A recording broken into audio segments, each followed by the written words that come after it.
We're glad you're all here. Nice to see everyone. We will open this meeting with the land acknowledgement. The land that Eureka rests on is known in the Wiyot language as Jerujiji. Past actions by local, state, and federal governments remove the Wiyot and other indigenous peoples from the land and threaten to destroy their cultural practices. The city of Eureka acknowledged the Wiyot community, their elders both past and present, as well as future generations. This acknowledgement demonstrates the city's commitment to dismantle the ongoing legacies of settler colonialism. And if we could get a roll call, please. Councilmember Castellano? Here. Councilmember Moulton? Here. Councilmember Fernandez? Here. Councilmember Bauer? Here. Councilmember Contreras-Deloche? Here. And Mayor Burgell. Here. And would all who care to join me in the Pledge of Allegiance? I pledge allegiance to the flag of the United States of America and to the republic for which it stands, one nation, indivisible, with liberty and justice for all. Okay. And City Attorney Black, is there a report out of closed session? Mayor, no reportable actions were taken in closed session. Great, thank you. And in my mayor's announcement, I just have a couple of things. One of those things is it was brought to my attention last meeting. It's important that we let you know what commission seats are available for the city. So I'm going to go ahead and read those. And if you're interested, you can reach out to Pam Powell or Shannon Fazio here at the city. We have 2 seats on the Board of Appeals, 1 seat on Design Review, 2 seats on Economic Development, 2 on Historic Preservation, and 1 on our Transportation Safety Commission. And so if you're looking for a way to get involved in our city, we would love to have you. You can just come fill out an application and get started with that. And then 2 other things just as announcements. I want to remind everybody that this Sunday is the Foggy Bottoms Milk Run in Ferndale. So there's a 2-mile. You can take your kids. It's always a great time. The 4-mile and a 10-mile. It starts at noon. And so it's always just great. They have chocolate milk at the end, which is super fun. And then the other thing is that for the last, I don't know, forever years, 14, I've been engaged and done the perilous plunge for the Discovery Museum. And this year, my team, the Redwood Coast Montessori team, won't be doing it. And so this is my challenge to our city council to jump in the bay, raise a little money, and support our kids. We're Team Joy of Kindness. We're with the President of Positivity, and we would love to have more team members. So if you're interested or any city employees would like to jump in the bay with us this year, we are happy to have you. There you go. And with that, we'll move on to presentations. And first up, we have the DHHS Community Health presentation with Deputy Director Sherlock. Welcome.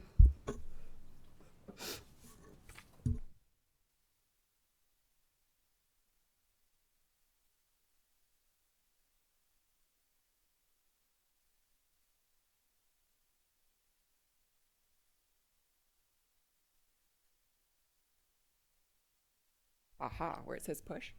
All right. All right. We'll be presenting today on the Humboldt County's Community Health Assessment. Thank you so much for having us. My name is Brianna Sherlock, and I'm the Deputy Director for Public Health. And hi, everyone. I'm Marion Strong, and I'm a Program Coordinator with Public Health.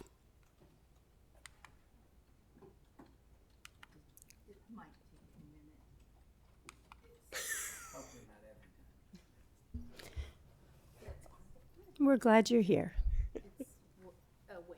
Okay, excellent. So tonight we will be covering what a community health assessment is, what Live Well Humboldt is, how everybody who lives in Humboldt can participate in the community health assessment, and we'll be discussing a little bit about our Live Well Humboldt data dashboard. So to get us started, what is a community health assessment? A community health assessment is essentially the checkup for our entire community. It gives us a comprehensive picture of public health, what's working well, what things we need to face. We look at data that's reviewed from various sources, including cancer rates, prenatal care, and youth commercial tobacco use as a few examples. Data is also collected through surveys, interviews, and focus groups. The CHAWS tells a story of our community health, highlighting conditions that help residents thrive and barriers that we can look at. It identifies our most important health issues and unmet needs and existing strengths that we can build on. The findings guide city leaders like yourselves, public agencies, community organizations, in understanding what residents truly need. It ensures decisions about programs, funding, and policies are grounded in real data rather than assumptions. The CHOP process brings together partners across sectors: healthcare, nonprofits, schools, businesses, and residents themselves. This collaboration helps ensure that programs and services reflect the lived experiences of people they're meant to serve. The CHOP also informs our community health improvement plan. So if the CHA is like the community's checkup, the Community Health Improvement Plan, or the CHIP, is like the treatment plan for the entire community. So the CHIP uses the information from the CHA to set the goals. It looks at the data, what it's telling us, what our community's telling us about what our top health priorities are in our community. It works to align resources in our community across sectors so that we're working collectively towards the shared health goals that our community has set. Historically, our CHA and CHIP have been done on a 5-year cycle, but going forward, they will be done on a 3-year cycle.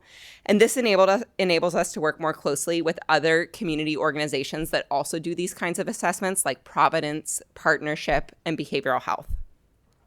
And although there is a major update and deep dive into the data once every 3 years, these are living documents which are looked at regularly by public health and the other organizations and community members that participate in Live Well Humboldt, and it's available to our community at large as well.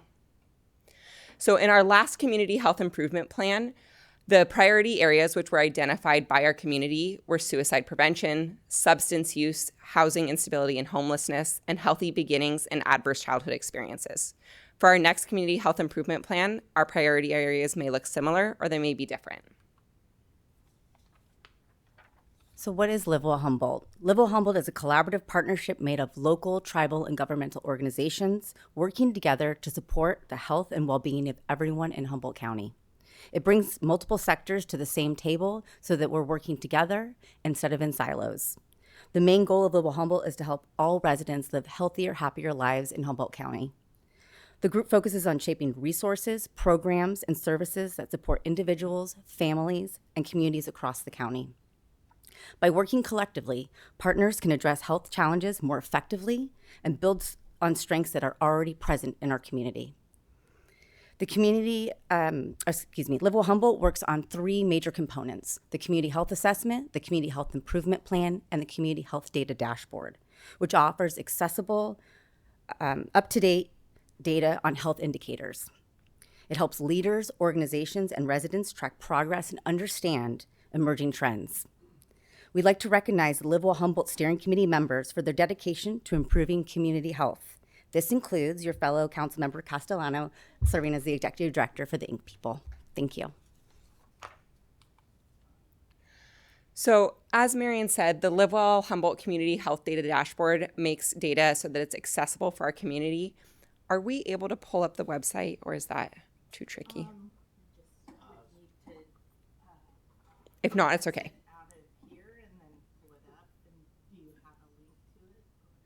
I didn't put a link in, or actually on the next slide, I believe there's a link. Let's see.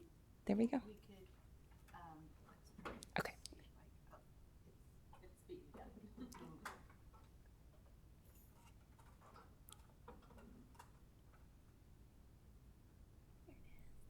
Thank you.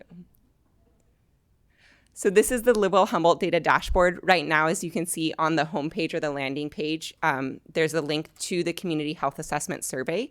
So anybody who is interested in taking the survey, we encourage them to visit this page. There's a QR code also in the presentation. Would you mind clicking on Explore Data and select Data Category? selected data by category, sorry. Second one on the list. Perfect. And then maternal and infant health. So this is an example of how some of the data shows up on this website. So we publish, for example, reports here, the key health indicators like Marian was talking about. If we scroll down just a little bit, you can see those. And so we hope that this information is helpful for the community, both for organizations that might be applying for funding, as well as just community members who are interested in knowing what's happening in our community. As Marian said, what are the things that are making us healthy and what are the things that we can work on improving? All right, can we flip back to the presentation, please? Thank you. So we invite everybody here today to take part in the Community Health Assessment Survey. It takes about 10 to 15 minutes, and it helps us build a healthier Humboldt. It asks questions about perceived barriers in the community, strengths that our community has that we can build upon, and our goal is to have at least 10% of Humboldt County complete the survey so that we can really get a look at what is happening across our community. So please feel free to share the link with friends, family, colleagues who live in Humboldt County. Encourage them to take the time to take the survey. Everybody who takes the survey will also be entered to win a $30 Visa gift card. So there's a little bit of an incentive there. And we just really appreciate everybody's time that's able to take the survey and everybody who's here listening tonight for our presentation. Thank you. Thank you so much. Do we have any questions? Councilmember Castellano? Thank you. Thanks for being here. And thank you for all your work on this. I'm curious in terms of, the city of Eureka sharing this survey out. Seems like that would be really useful. Do you also have like the QR code on, I could imagine like at our child care center, like there could be a stack of cards or, just things like that where people, or at the Adorni Center or things like that. That'd be great. Absolutely. Yeah. So we have flyers, and then we'll also have graphics for social media. We're happy to provide you either with electronic copies or with hard copies, whatever would be most helpful for you all to help get it out into the community. Thank you. Councilmember Fernandez. Yeah. Thank you, Madam Mayor. For everything that goes into this, like this is a countywide survey, we would like to get as much feedback as we can countywide. If we were to really try and push this locally through the city of Eureka, would you be able to like disaggregate in a way that we might be able to look at it?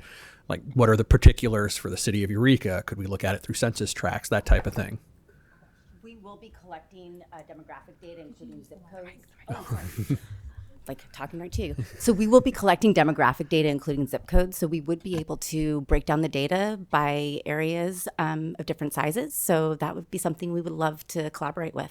That is something I would love to collaborate with you on. Are you a data geek too? No, but I know how valuable it is. So yeah. It is. Thank you. All right. Thank you. Yeah. Thank you. Any further questions? Thank you so much for being here. Thank you. Look forward to hearing more. This moves us to Operation 101 Gateway with Commander LaFrance.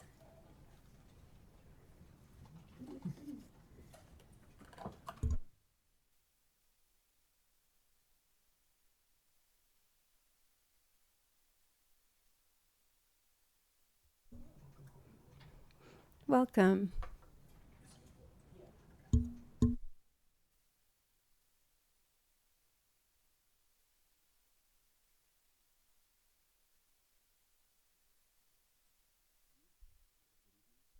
Whichever it is for you, or good morning.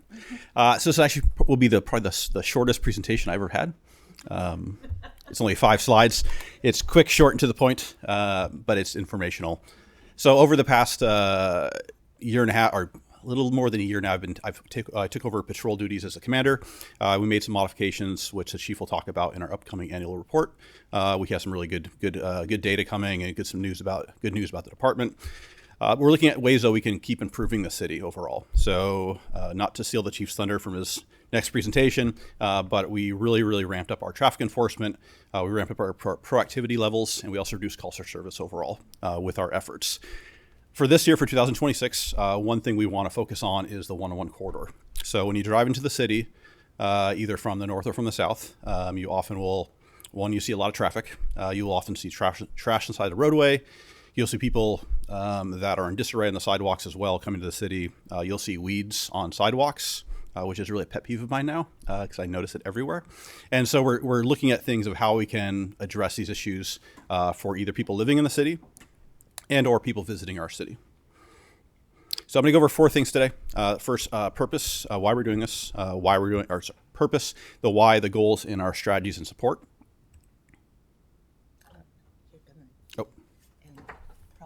Oh, there we go. All right, excellent.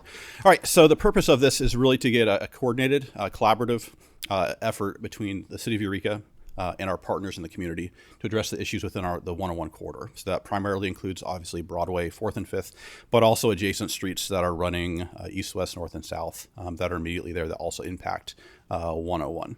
When we talk about the city of Eureka, it's not just EPD, it's also Public Works, it's code enforcement, it's going to be our economic development for messaging and community partners, Caltrans, CHP, and other community members and businesses as well because they take up most of the corridor. So the big why. So ongoing traffic issues. Even though we had a massive increase in traffic enforcement last year, we only lowered our traffic collisions by about 1% to 2% overall. So we know we have some really, really poor driving behavior in the city, which is probably caused by various behaviors.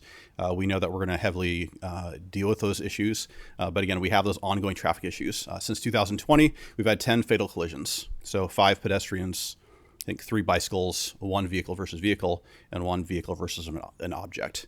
And so for a city our size, 10 fatals on 1 corridor is not positive. So we need to change that. We got to look at the blight. So again, we're looking at weeds. We're looking at buildings in disarray, properties that aren't well kept. Then also the other issue is theft-related crimes. We have the mall, we have other businesses. Even though our theft rates are down, that's still a big issue for our businesses. And then just in general, disruptive behavior. So we see our folks that we work with CSET works with CARE, but again, their behavior is often unacceptable. It often creates a safety issue for the community and especially for traffic. And so these two things collide and it causes an issue. So those are some of the whys we're bringing this operation forward. So some of our goals, 1, reduce collisions. I'm not going to give you a percentage on this. I'll be happy with negative 1%. If we could drop by 1%, we'd be happy. But again, we'd like to see much, much bigger numbers than that.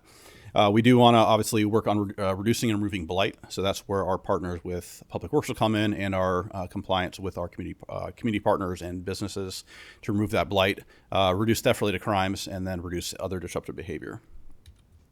And lastly, how we're going to do this. So if you have been noticing EPD officers out and about a lot more, there's actually not more of us. There's in the field more, and they're being as visible as possible. We're really trying to hotspot areas that have high crime, high density, high traffic, areas that we have problematic behavior. We are definitely increasing our visibility.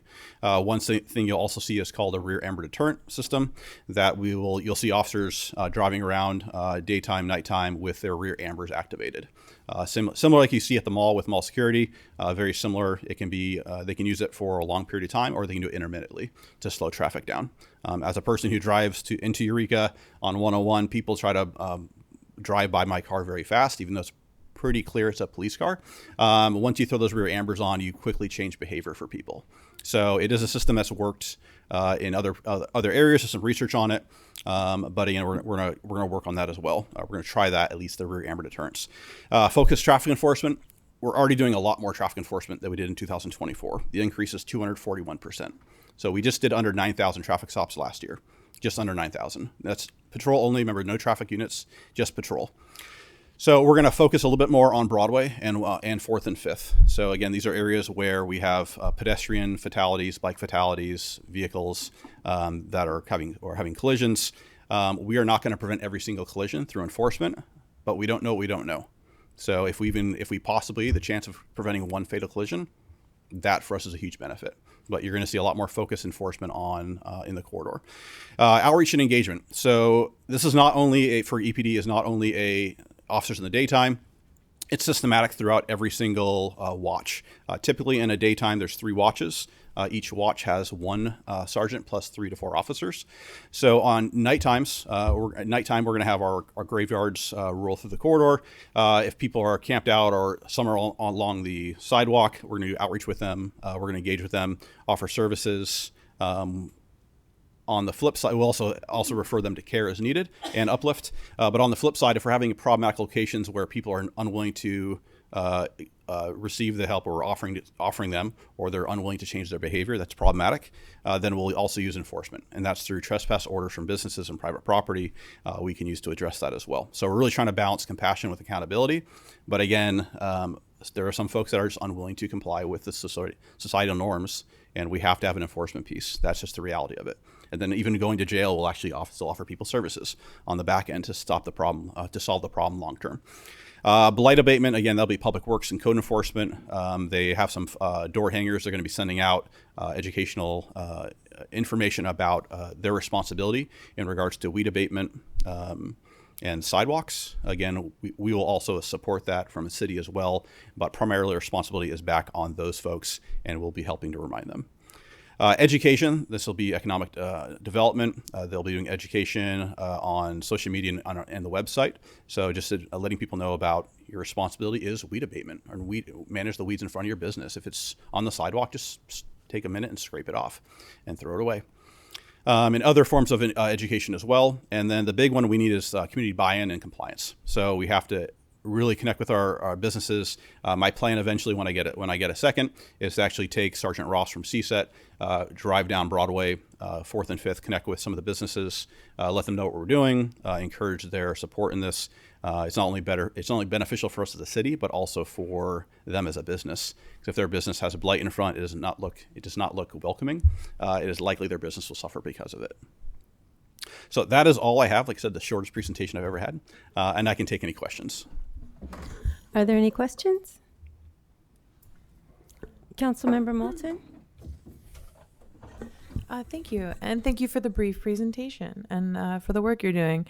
I've definitely been getting feedback from constituents about seeing more, they're like seeing more cops out, or like seeing more enforcement, and people appreciating that, especially when it comes to traffic safety. And my cell got pulled over the other day on Broadway. So they're definitely out there doing their jobs. I was curious specifically about blight abatement. Could you just elaborate on that a little bit more? What's are there carrots and sticks involved there? So say there's a very large shopping center along Harris. The bushes along the road are pretty much just packed with garbage. How does that work? So for us, if we have the complaint, like that scenario, we'll go over to code enforcement to address, and then on the back end, we'll see what's causing the trash. Is it transits coming on the property? Is it just neighbors dropping trash off or throwing it there? And once we have that piece of it, then we can start the enforcement end of it as well to stop the behavior. Or say if it's private property, we can get a trespass letter. So if we do find people there, we can address the issue at hand. But the blight is the tricky part of this, because especially when if you drive down Broadway now, 4th and 5th, you'll see the weeds growing on the sidewalks. It's going to be pretty obvious to you, in some spots worse than others. But again, the responsibility will be the property owner of that. So if a property owner has a bunch of garbage out front and they're just not responsive, is there where does that process go? I'm curious. So code enforcement would be the next step, and then obviously they'll assess from there, try to get compliance. They really try to get voluntary compliance, just like we do. But once they hit that compliance route, they have their whole process to actually start addressing it from an accountability standpoint. So meaning fines? Not necessarily fines. If it gets to the point of it not being abated, we could abate it and then bill them for the cost of abatement. I see. That's a last resort. But the intent of this is to programmatically let everybody know that it's not only a benefit to the city, but it's a benefit to their business. And we're going to definitely emphasize that route, that this is, and if there's not much of a carrot, but the carrot is to enhance your business. Thank you. No, absolutely. I appreciate you going to the answer to my question. But I do appreciate the conversation and the outreach piece of this, and hopefully just, pointing out to people that, hey, this is in fact your responsibility. We'll get them out there with the dustpans or the vinegar spray. Thank you. Councilmember Fernandez? Yeah, I just wanted to be clear on the number that you'd put out there, over 9,000 traffic stops Just since under. 24. Yeah, we just last year alone we did just under 9,000 traffic stops. Which Oh, was just last year alone. Last year, so which was a 241% increase from 2024. Right. I'm just curious, what kind of stops were these? These are everything from speed to equipment violations to registration to pretty much if you are operating your vehicle in a major corridor, Harris, Henderson, HI, Broadway, 4th, 5th, Booner, and you have if there's a reason to pull you over, you're probably going to get pulled over. So this does a couple things. One, it gets compliance with the issue, especially safety issues. We want to focus on traffic or on speed. That's one of the big ones. You'll see officers running radar a lot for safety. That's our primary one, safety violations. However, even small things like a registration, it's likely they're not going to get a citation. If they do, it's a fix a ticket.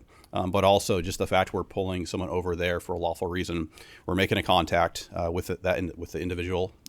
It's usually a very positive contact based on our complaints also went down from 2024. Even though our activity actually went up by 86%. But also the visibility. So we have, if we're stopped on Harris on a traffic stop, how many cars drive by us? And so that itself will slow traffic down as well. So it's not just that one stop we're trying to pick on that one driver. Obviously, it's an issue we have to address. We want them to drive safely, have their lights working, have their car registered and insured, not speed, not cut people off, not drive recklessly. But again, the visibility also, the whole community sees it, and a lot of people are impacted by it, and the community benefits in a much, much safer manner. I mean, Ward 2 aside, are we seeing any of are we seeing any particular areas where it's just outside of the norm or particular hotspots? No, constant complaints about H&I Street, so that's always a complaint. We've actually the direction from patrol, if you're doing 30 over in the city, you're going to go to jail. So plain and simple. Unacceptable, reckless driving, you're going to jail. So we've seen 72, 76. Yes. Oh, thank you for that Sorry. clarification. That's how I understood I know, well, it. So, That was- okay. Except That's a for little much. city manager. Yeah, if you're doing 30 miles over the speed limit, you're going to go to jail for reckless driving. Hands down. hope so. There's no reason to do 60 plus in the city, much less we've seen 70 plus in the city. So, but H&I have our freeways. I park on my way home. I drive down 8th Street, and people move and they fly. And so that's one place that we will set up officers with radar, LiDAR to pick people off. Those people are the ones usually getting cited for speed. We give a lot of warnings out. We only cite, I think, 16 or 20% of people we actually stop, so it's not very high. But again, the people we're citing are for usually excessive speed, and then some other rendition. Yeah, I've seen the Facebook post, so thank you for being active on social media too. I'm curious what the demographics look like. Are they folks like 18 to 24? Are we talking about people older in their 30s, or is it just mixed? And that would be in the RIPA data, so I'm Okay. not sure, and I'm not sure if that's accessible online yet. That's what every single stop that we make, we have to do a RIPA, so we have to put all the demographics are perceived with the demographic from everything from the gender to their sexual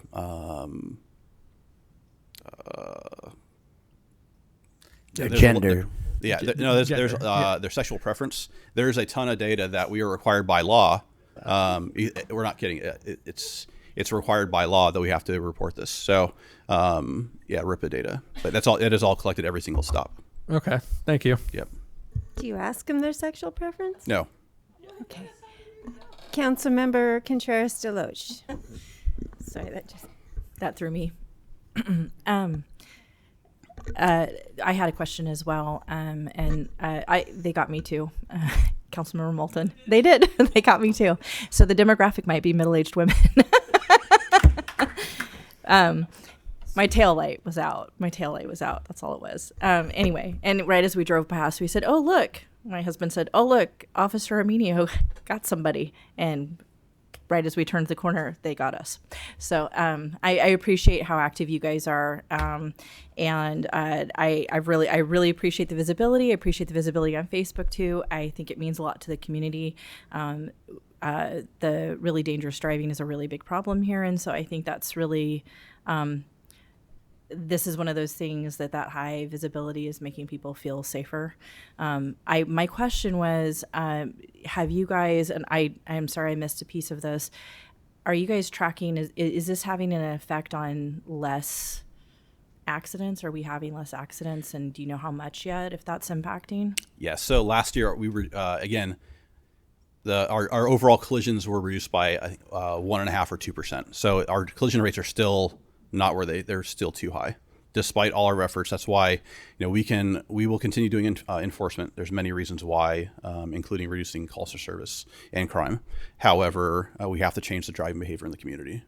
I've been to 47 states. I've lived all over the country, and the driving behavior here is the one key thing where I was driving down H today, 8th Street past Carson Park, doing 30, and I see this guy come behind me. And again, I'm obviously in an unmarked, but California plates, giant antenna, spotlights, obviously a cop car, not even a thought, just 40 miles an hour plus past me. And here we are. Got to change the culture. Yeah, I wonder what that's a conversation for another time, but I've kind of wondered what drives that too. I've lived all over as well, and there's only one other place I saw that kind of had wild and wacky traffic behavior, and that was Utah. And I haven't really seen it anywhere else at the level that it is here. So that's a conversation for another time, but I would love to know if you got any theories on that. So how we move forward that component of public safety. Councilmember Castellano? Thank you for this work. I'm curious, this kind of conversation, well, the traffic, but also the blight, has been coming up a lot in other circles, including Eureka Main Street. And then I know of a couple of other community groups and organizations that are working on kind of similar but slightly different efforts. And so I'm just curious, especially with the blight, I would love to, one, connect you with some other folks who are doing that kind of work, so there could be some coordination or collaboration or cross-pollination. But it would also be great, to come to Eureka Main Street, since that comes right through the corridor. Is that something that's on your radar, or is there a way that I can share this? I know you're super busy too, so. Yeah, there's several groups I want to meet with still. Again, we're just we started this back in early January. It's kind of the idea behind this, and we kind of slow rolled it out until really this month. But we're definitely not into, we're not 100% with this yet. There's a lot of things still to do, and connect with those community partners, like those groups, would be perfect. Great. Okay. Yeah, there's every intention of bringing EPD as well as economic development to Chamber of Commerce, Henderson Marketing Association, Main Street, those agencies. Great. Yeah, as someone who's now during the day will be located right on the corridor, already having conversations with the neighbors about what can we do to create more sense of place and public engagement along there. So it'd be great to be coordinated, or at least support what you're doing as well. Yeah, we had the Old Town Stewards initially when we did our first work group on this, so they're also aware, and they're also a contact that we'll have, and see what we can use them also for, possibly, or when they're expanding. Councilmember Bauer? Thank you for putting in this effort. I guess my question is, how long can we sustain it? Because I think to change behavior, it takes more than 6 months or a year, Yeah, I think it's you're dealing with people, right? That's always the challenge of this. Yeah. So for us, even last year when we really made the push to change patrol efforts to be more proactive versus reactive. So 2024, we were 23% proactive.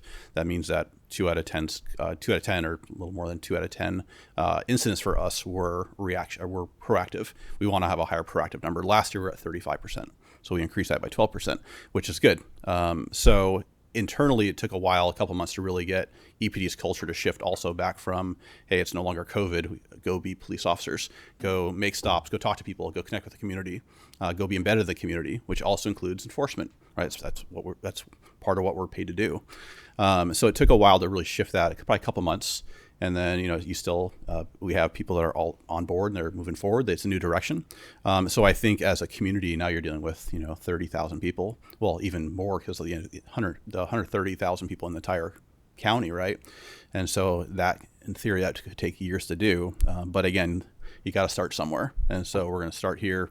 at least within the city. But again, we had to start internally first, get everything, our ducks in a row to really understand the mission. We need to reduce call service, reduce collisions, be out there. Again, even though we increased our activity by 86% overall last year, our complaints actually went down. So we're doing more, but also customer service is also part of this deal for us. We want to see our officers having very good customer service. There's times, obviously, it's not every customer is going to be pleasant and willing, but again, we strive to have that excellence in customer service as well. But it's going to take a while, I think. But it's noticeable. I'll occasionally get a text on my personal phone saying, "Hey, you guys are everywhere right now." I'm like, "There's only 4 cops in the whole city." But I remember driving on 8th Street and running some traffic, because I'll get out of the office occasionally, and there's the chief on a traffic stop, and then here's another officer a couple blocks away, then I'm a couple blocks away, and then Sergeant Omi's all the way at Harrison H. And so there's 4 of us in a row within like a 6 or 8 block radius that are close together, because it's that much. I mean, it's not hard to find violations in this town, especially when people are moving at a very, very quick rate. Appreciate the effort. Thanks. Well, I have a couple questions myself. Thank you so much for that presentation and all your great work on this. 10 fatalities. Is that the highest amount of fatalities we've had in a year? Or is that, it doesn't seem like that would be, hopefully that's not normal. That's since 2020, so that'd be a 5-year span. 5-year span. The last data from Office of Traffic Safety for the state, we are still ranked number, I think, 3. I pulled the data recently, but again, the data's still old. It's a couple years behind. So we're still averaging about 2 fatals a year just on the 101 corridor alone. That doesn't include we had fatals obviously on H&I, Harris. So on average, I'd have to pull the numbers again to see how many fatals a year, but we definitely look at them. Our forensic analyst, I had her run the numbers to look at what is where these happening at. We can actually build a heat map. What is the cause behind it? And then with that information, we can also we can target our enforcement on those locations and also behavior. So we see a lot with pedestrian fatals. On Broadway, I believe all 5 were a pedestrian error somehow. So that technically the pedestrian would have been at fault on those fatalities. So how do we address that? So obviously we need to contact and have a heavier enforcement on pedestrians as well in that area when they're running across the road, or say if someone appears to be in crisis, obviously we can go check them, welfare check them, bring in CSET, bring in care to prevent an incident from happening. That is preventable. And so but we definitely look at the data and what does the data tell us to target our enforcement and our outreach as well. And then you were talking about blight removal in 2 different ways. You're talking about reducing crime and negative behaviors through the trespassing ordinance. Now, is there going to be outreach to the business owners? Because some are aware and some aren't aware. Is there going to be specific outreach to those business owners to know that this is available tool to you? Yeah, so and you've had those conversations? Yes, part of it is Sergeant Ross with CSET. He's going to be taking the lead up. So if we have problematic locations, he'll be the point of contact with CSET to go talk to the business owner, provide the information. And obviously my goal is to actually go and speak with businesses proactively that are already having issues because they may not know about it. And then also using economic development to message it as well. So we're going to get hopefully multiple. The goal is to get multiple communication styles. So if they miss it on social media or on the website, we're getting a face-to-face contact, or they're getting a door hanger. Okay. And then lastly, we're talking about blight as far as garbage and weed removal and all of that. So there are properties on Broadway and 4th Street that they're closed or there's there's probably a business owner somewhere, but they may not live here. So in situations like that, or in situations perhaps like there are areas that are green, like a green belt, like under under just specifically under a billboard, like who and how will that be addressed? Is that something you've thought about and talked about? Yeah, I think we have a lot of experience dealing with that. Yeah. Exactly that one particular location. Those are always challenging because we really want to support the business owners who owns a property and not just, so we treat it as they're a nail, we're a hammer, right? We don't want to have that approach. It's not a way to interact with the community. Not at least as your first step forward, right? We really want to get that compliance with folks and be there to help them as a government entity. We want to be there to assist them and make their life better. However, when we have the repeated issues, like certain locations in the city, obviously we'll bring in our code enforcement partners to see because they have a different legality wise and there are different rules to play by than we do, and so we'll ask them, hey, what's the best approach for this, and then we'll get a game plan together, so it's more collaborative. And if we have a property owner that's willing to file a trespass letter, then one thing, there's certain locations when I was running CSET that we would go every single day, and if people were there, we do outreach with them, say, hey, in a week from now, outreach is going to be over, and they're going to want you to go to jail because they signed this form. And so those were unwilling. They were met with accountability measures, and the other folks that voluntarily took the outreach, they weren't. So we really try to again balance how we do things. But again, if someone's just completely unwilling, that's a bigger topic we would have with code enforcement. Obviously, we bring the chief in, bring the city manager, bring the city attorney in with us, and look at it from a much broader, wider view. So, and whether the property is vacant or occupied or greenbelt, they all have property owners, and they all fall under the same regulations that non-vacant and local property owners follow. So the same tools for abatement would occur if that person doesn't live here. We would go through the process. If there's no response, we would abate the property and bill them. okay.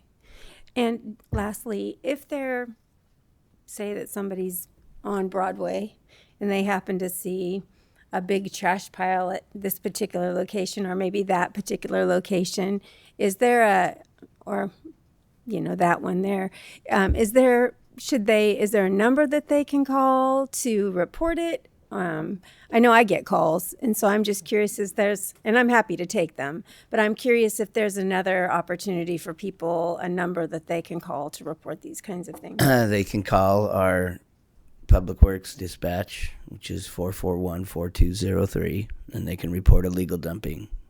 Great. Okay. Oh, and speaking of illegal dumping, are you finding that a lot of that stuff out there is household trash, or are you finding that or is it both and?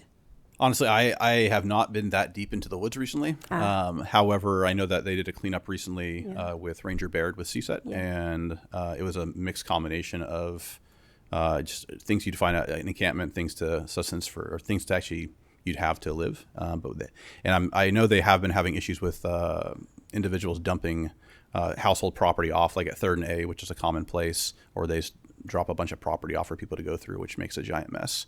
And that's one thing actually with economic development. We also on messaging about illegal dumping as well, so people know, hey, they cannot do that, and there's consequences for that. Yeah, 6th and Myrtles is another location.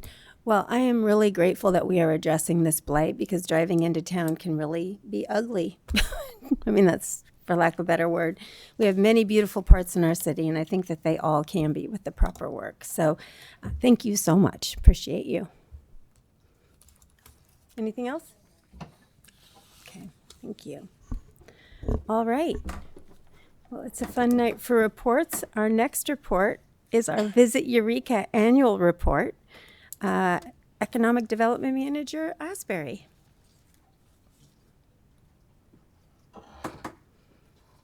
Good evening, Mayor and Council. So our division over the past couple of years has kind of expanded some daily operations. We now operate the Welcome Center. We staff Eureka Main Street. We manage the city's tourism marketing through Visit Eureka. And so we want to start coming and doing some kind of little mini annual reports to kind of share what's going on. So last month, Madison came and talked about our Welcome Center. Next month, Amanda's going to come and talk about Eureka Main Street. But tonight I asked Emily to come and talk about Visit Eureka. And the whole point of these is to be information that you want to know about. So if there's information that you're curious about that we're not sharing, we'd be happy to come back and share it. Or if there's metrics that we're not capturing right now that you'd like us to capture going forward, just let us know. And I just, on a personal note, since we've taken over Visit Eureka a little like a year and a half ago, I've definitely noticed a shift in the comments online. They're way more positive.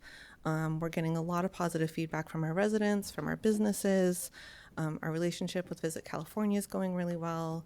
And we're definitely like having some wins, like Good Morning America coming and cruise ships coming and Sports Illustrated coming. So I do think the positive comments on the Visit Eureka is a reflection of Emily's attitude. She's very positive, very authentic, very responsive.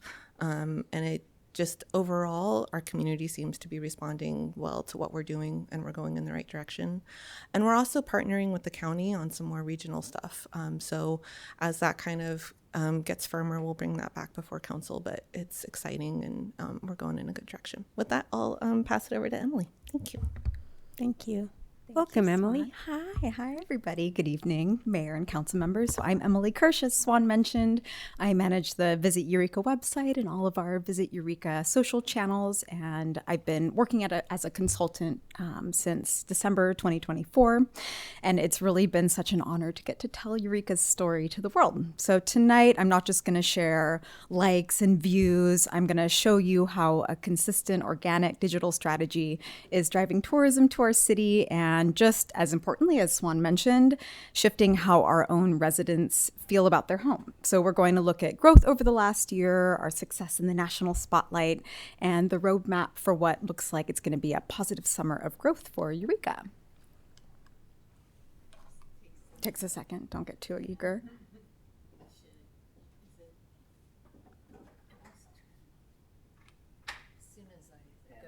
You just need to give it a little love. Yeah, perfect. Let me see. Aha, we did it. In my last report, which was in July last year, we were thrilled to hit over 1 million views on Facebook. And today I'm proud to say that we've sustained that momentum, hitting another 1 million views in the last 8-month period alone. But the real story isn't just the reach, it's also the quality of that attention. I want to briefly break down what some of these numbers mean for Eureka. So first, we had 22,700 interactions. So you can think of an interaction as a two-way conversation. It means that over 22,000 times, someone didn't just look at a post, they liked it, they shared it with a friend, or they left a comment. So that's a 33% increase in people actively talking with us compared to last year. Most significantly, our 3-second views are up over 418%, and our total watch time has increased by over 600%. So people aren't just scrolling past, they're stopping to watch our story. And in fact, people spent a total of 37 days watching our videos in the last period. And again, 100% of this reach is all organic. So we aren't paying for these eyes. We're really earning them by telling Eureka's story in a way that's really resonating. So what's driving these numbers? It's content that feels really authentic and distinct. This past winter, I think Madison talked a little bit about when she was here last, we did a integrated Eureka for the Holidays campaign. So our top performer in this last period was a feature of the Carson Mansion all lit up in all its glory, which reached 43,000 people. We also focused on the holiday glow in Old Town, which brought in another 35,000 views. We've also been really successful in featuring Eureka in the national spotlight. As Swan mentioned, Good Morning America came to feature the Redwood Skywalk, and that post alone had 51,000 views and 1,700 interactions. The Redwood Skywalk was also featured on Jimmy Fallon, and when we shared that news, it received over 40,000 views. So all of that exposure is really priceless, and it positions Eureka as a really distinct destination on a national level. Instagram is where we're seeing our most aggressive growth. We reached over 240,000 views, which is a 100% increase over the previous year, and our interactions have also doubled to around 12,000. This growth is driven by showing up every day. So since July, we've posted 136 times to the feed and 160 times to our stories. We're reaching an audience that's 70% women, with our strongest following in the 35 to 54 age range. These are the key decision makers for family travel, and we're putting Eureka on their radar.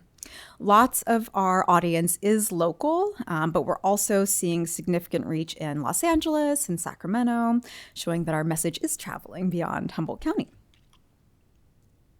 While our content is really developed and targeted with that tourist or that visitor in mind, we never forget that this work also helps shift local perception. We want our residents to be proud of our city, and we really take that into account every time that we're highlighting a local business. We saw a huge surge in engagement when we announced Gallagher's moving back to their old location, and when we featured Vista Del Mar and the Shanty, as well as Gabriel's opening in their new location. Again, as Swan mentioned, I'm also seeing a massive shift in the comments. So many people who've moved away, tagging other people and saying they need to come back and visit.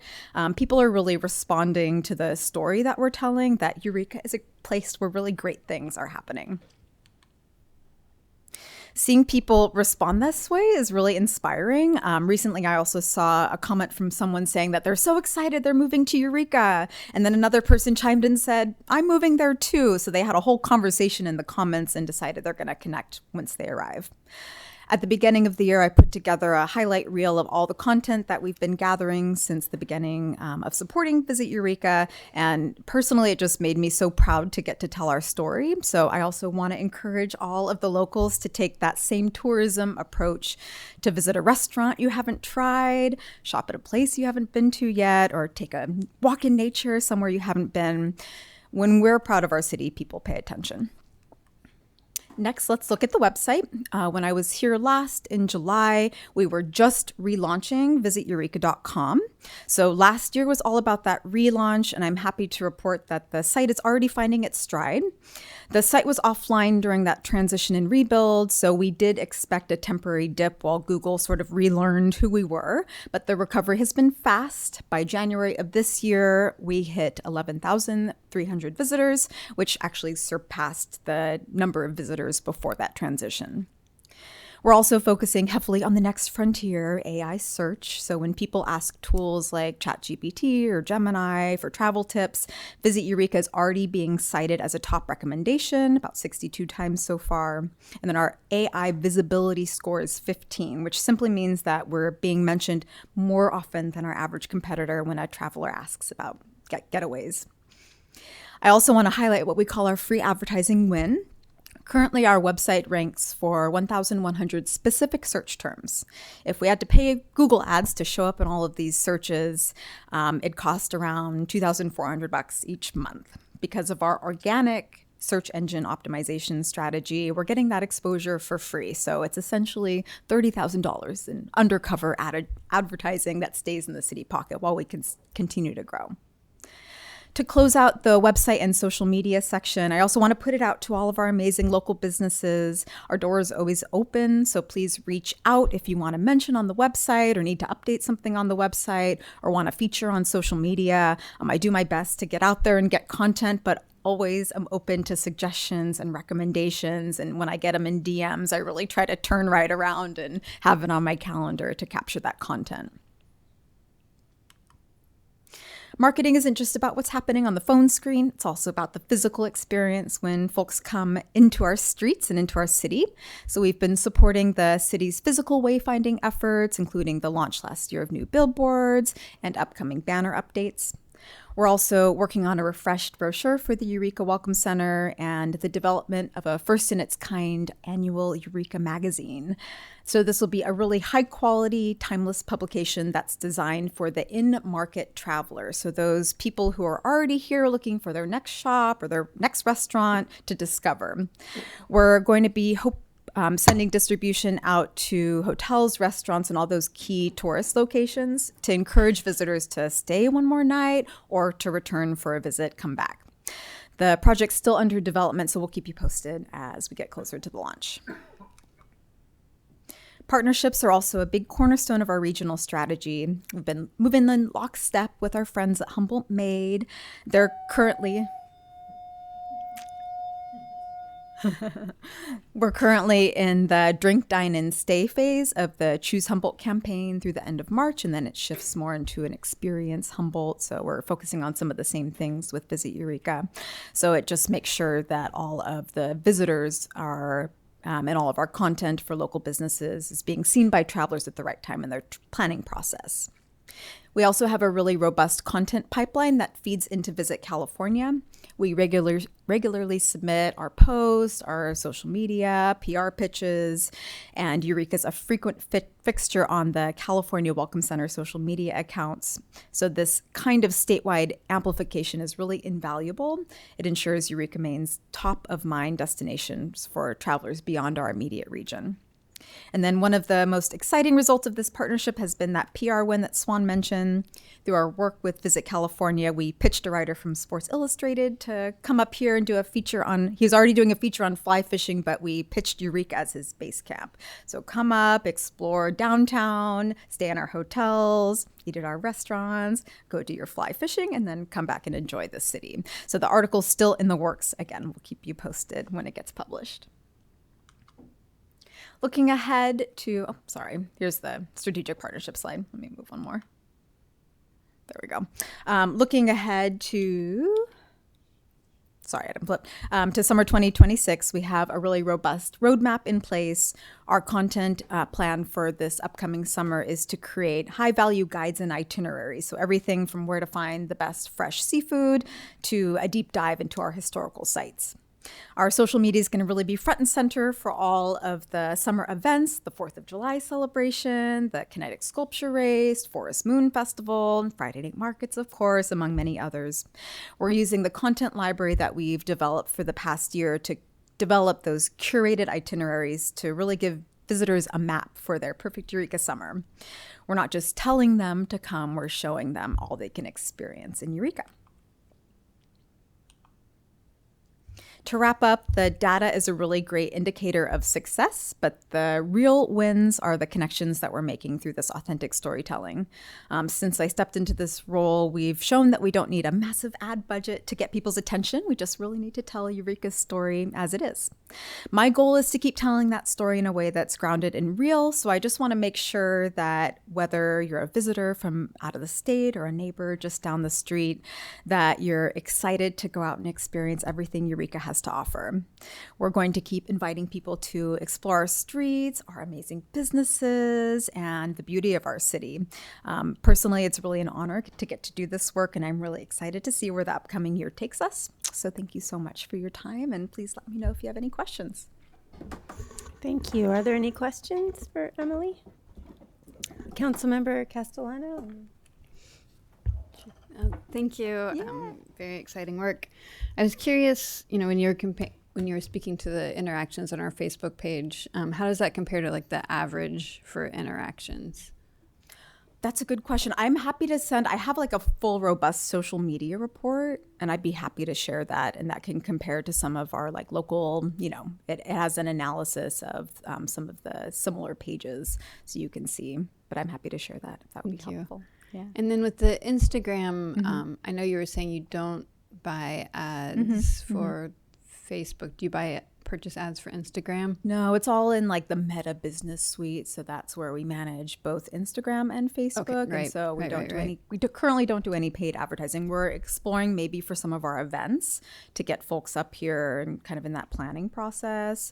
We're having conversations around that, but right now we don't do any paid advertising. Yeah, I was wondering if maybe there might be a benefit in, for some targeted feeder market, kind of like, hey, come, for this event, you've been thinking about coming, now's the time. 100%. Yeah. And we do have access to some of that data. So we can do like lookalike audiences. We can see what kind of people are coming from out of the area in town for some of the events. We can like look back at historical data and then do lookalike and advertise to those people. So you don't have to have a large budget. You can even spend like a couple $100 and get in exactly front of the right people to advertise events, or if we want to push tourism in the shoulder season, things like that. You can get really targeted with it without a big spend.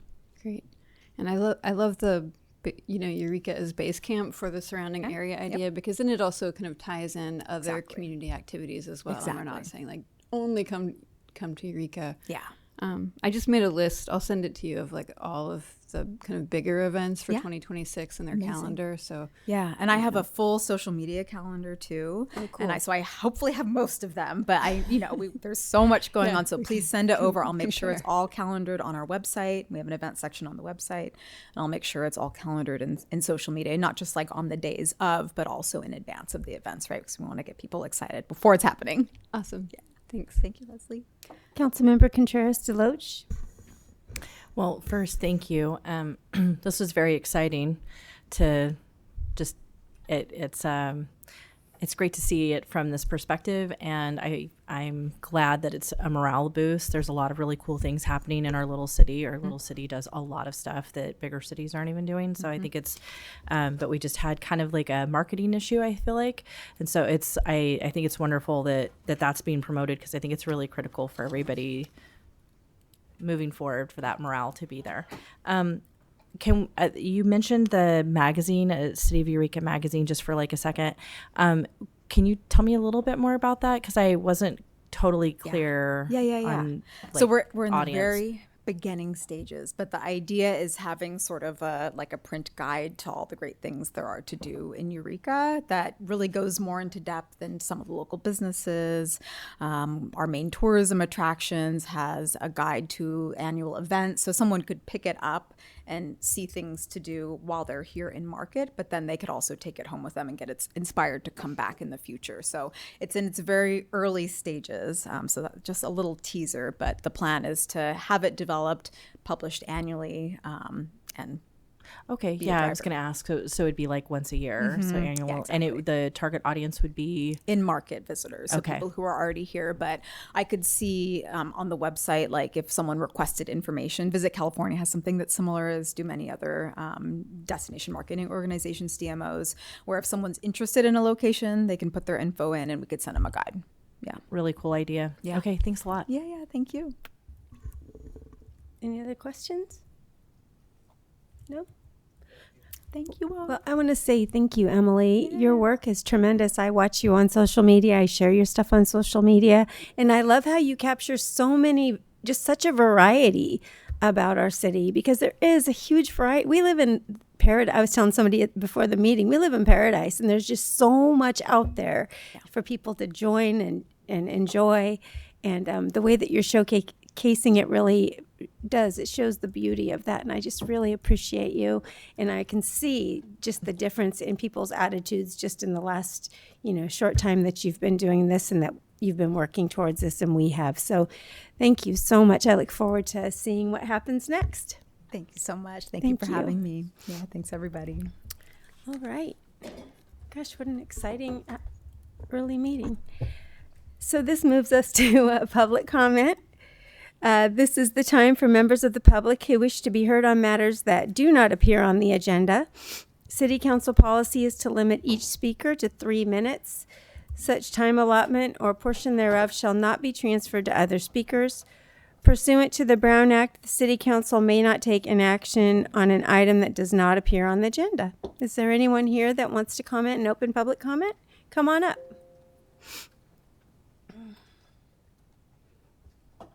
My name is Misty, and I just wanted to let you guys know that I'm really excited about the content of tonight's meeting. It was very encouraging just to hear what the police are doing to help stuff around here, and the health services that I received when I came to Eureka 3 years ago on March 17th are part of the reason that I'm standing here today. I've been healed from PTSD, suicidal ideations. I came here and I was homeless to the rescue mission. I received help there, and I also received help from the Betty Kwan Chin program as well. And I just wanted to let everyone know that our church, the people that really helped me get to where I am today, has opened on Wabash and Union, and that's available for people to attend. On Friday nights, we have worship live at 7 p.m. and then Sunday service at 10. And that's who I really have to thank for my health. I've been with that body of believers now for a couple of years, and in the last year, I've got my mental health back and healed from things I never thought I could be healed from. And I've lost 75 pounds that I gained while I was in homeless shelters for 2 years. They eat really good. And it's just been a wonderful journey, and I'm really happy to be here in Eureka. And so I want to give a shout out to this place, because I'm glad that in my healing journey that this is where God dropped me off, and I think that I'm a good example of what perseverance and good people and good services and things like that can really do for a person that wants to get better and doesn't want to stay out there on the street. And so that's basically all I wanted to say. I'm so glad that it fits perfectly, because I do think there is a divine spotlight on Eureka. Yes, definitely. And I have some scriptures to share. Psalm 107:20 says, "He sent forth his word and healed them. He rescued them from the grave." Proverbs 4:20 through 22, God's words are life and health to the whole body. Jeremiah 17:14, "Heal me, O Lord, and I will be healed. Save me, and I will be saved, for you are the one I praise." Matthew 8:17, "Himself took our infirmities and bear our sicknesses." So all grace and glory goes to God the Father above and his Son, Yeshua HaMashiach. Thank you. Thank you, Misty. Is there anyone else that would like to come up? Come on up. Welcome. Thank you so much. I appreciate the time and the opportunity. And my name is Tana Moorhead. I'm with the Small Business Administration. Hello again. I am from Texas. I understand a council member is from Texas, or somewhere in that region in the state. But anyways, I am here representing the U.S. Small Business Administration. For those of you who may not know, we are a federal agency. SBA is the largest source of funds to help small businesses all throughout the U.S. I am representing the Office of Disaster Recovery Assistance. There are different divisions of SBA, and what the Office of Disaster Recovery Assistance does is that we help homeowners, renters, and small businesses when there is a declared disaster. We have several types of disaster or agency declared disasters, one of which, where California was impacted in this area, this county, Eureka, and there are other contiguous counties. I believe that this was a presidential or governor certification disaster. So we're able to offer homeowners, renters, and small businesses disaster loans at a below interest market rate. What this particular disaster loan program does is it helps individuals with repairs and replacement of their damaged property. And so I have material here tonight to share with you. If you have constituents, anyone in your areas that may have been impacted, then they're able to apply. The information is here on our flyer. And we also are helping businesses as well. A lot of times businesses go without income if there isn't, the impact is directly, may not be physical damages, but they may have economical injury damages. And so with that, our program services them as well. And so I'd like to share this information with you. If you have any questions for me, you certainly can call. I've attached my business card on the bottom of the sheet. You can reach me. I have other colleagues who are here. My phone number? Oh, sure. Definitely. But so that you know, phone number to the customer service is 800-659-2955, 800-659-2955. And if I can share this real quickly, that would be great. Thank you so much for your time.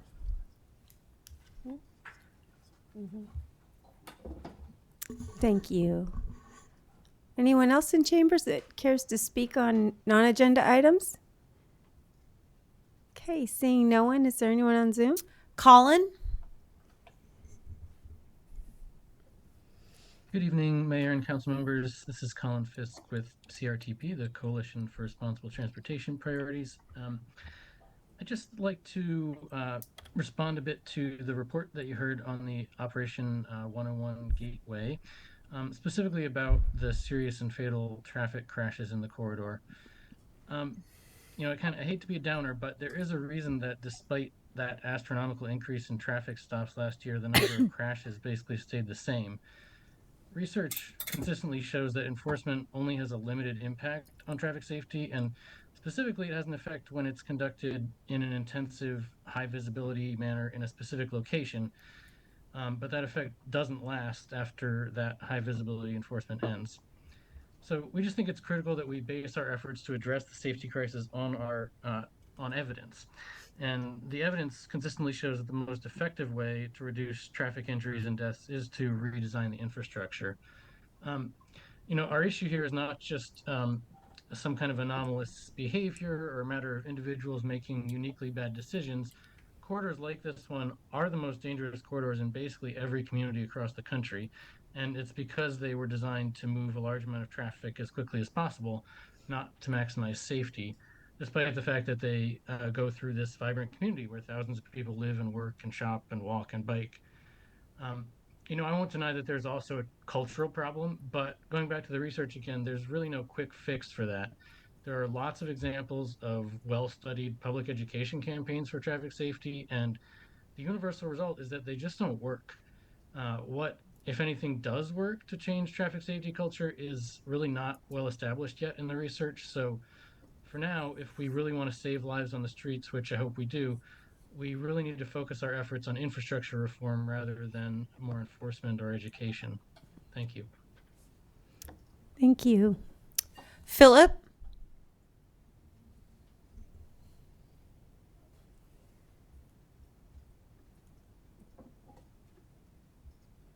Philip, are you there? He's unmuted.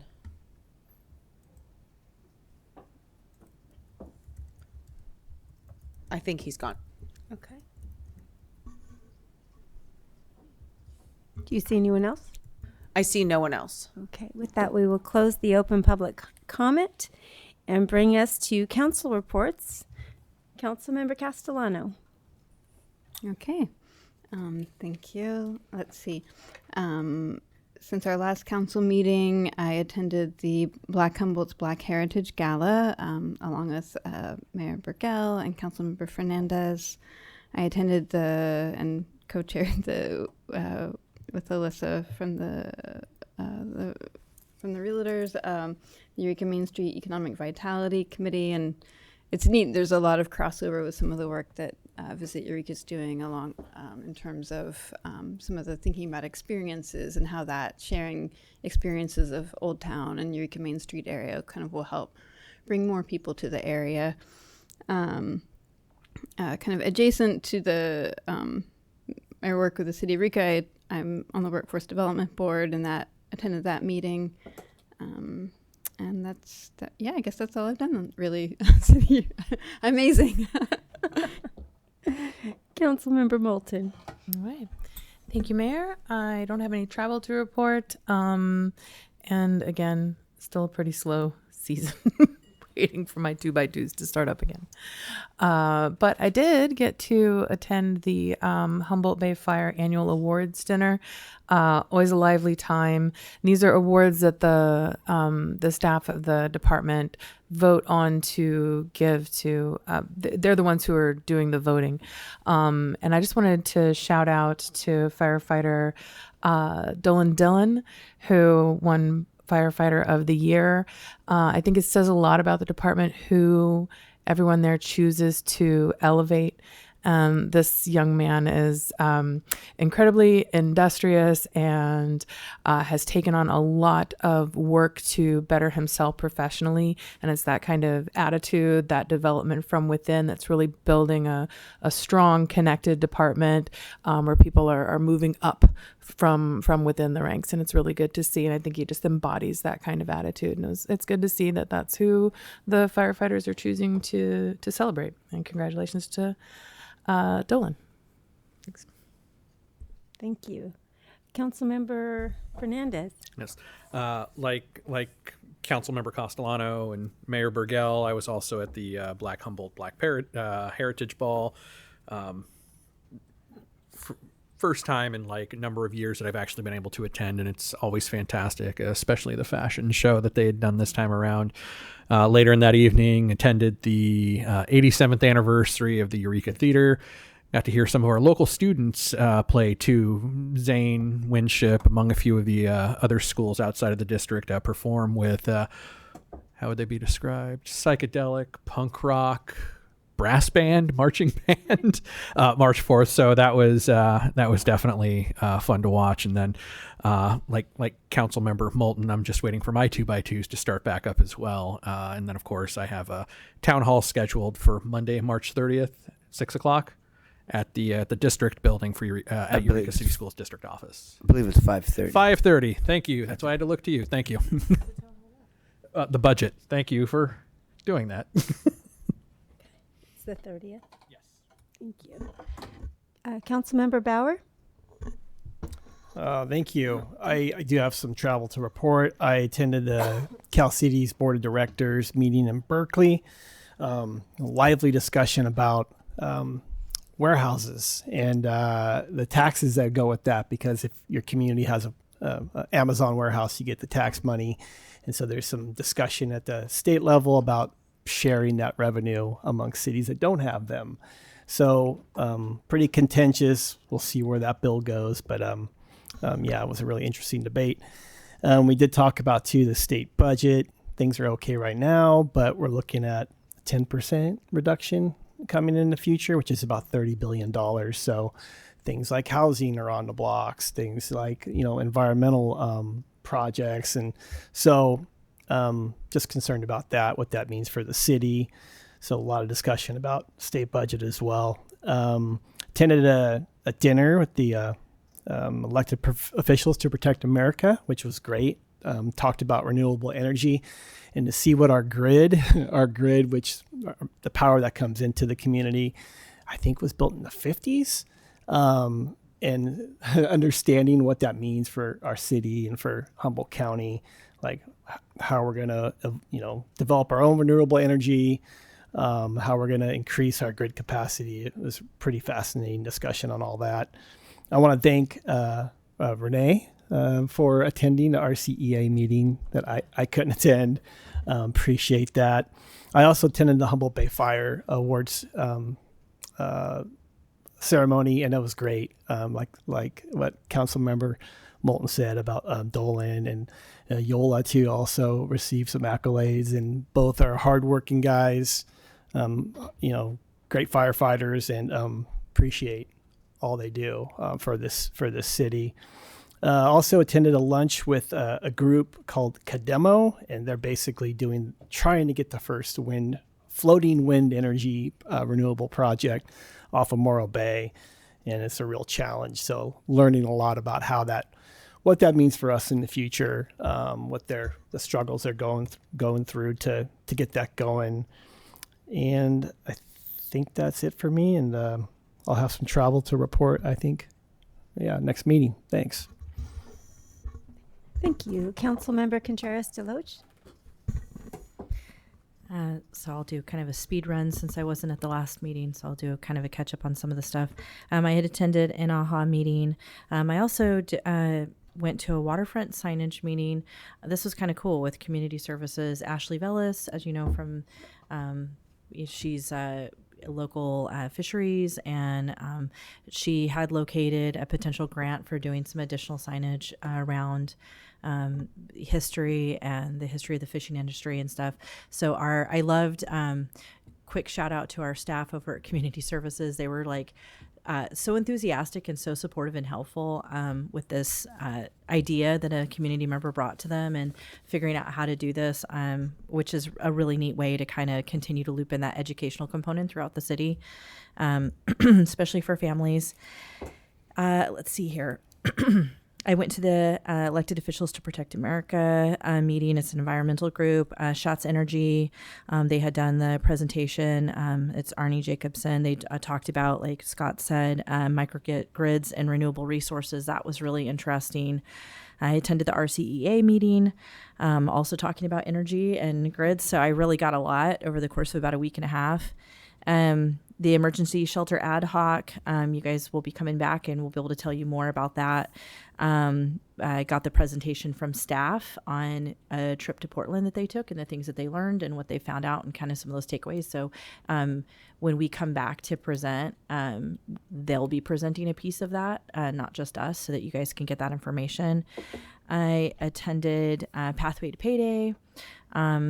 And I also got to go to Humboldt Bay Fire's awards event along with everybody else. And that I'm always touched by the things that they're doing because it's such, they're all often such a positive and fun group of people, but it's also really stressful work. And I appreciate that. And like, Councilmember Bauer had mentioned, one of the things that stood out to me was talking about how Yola had just started this kind of, what did they call it? It was like a peer support.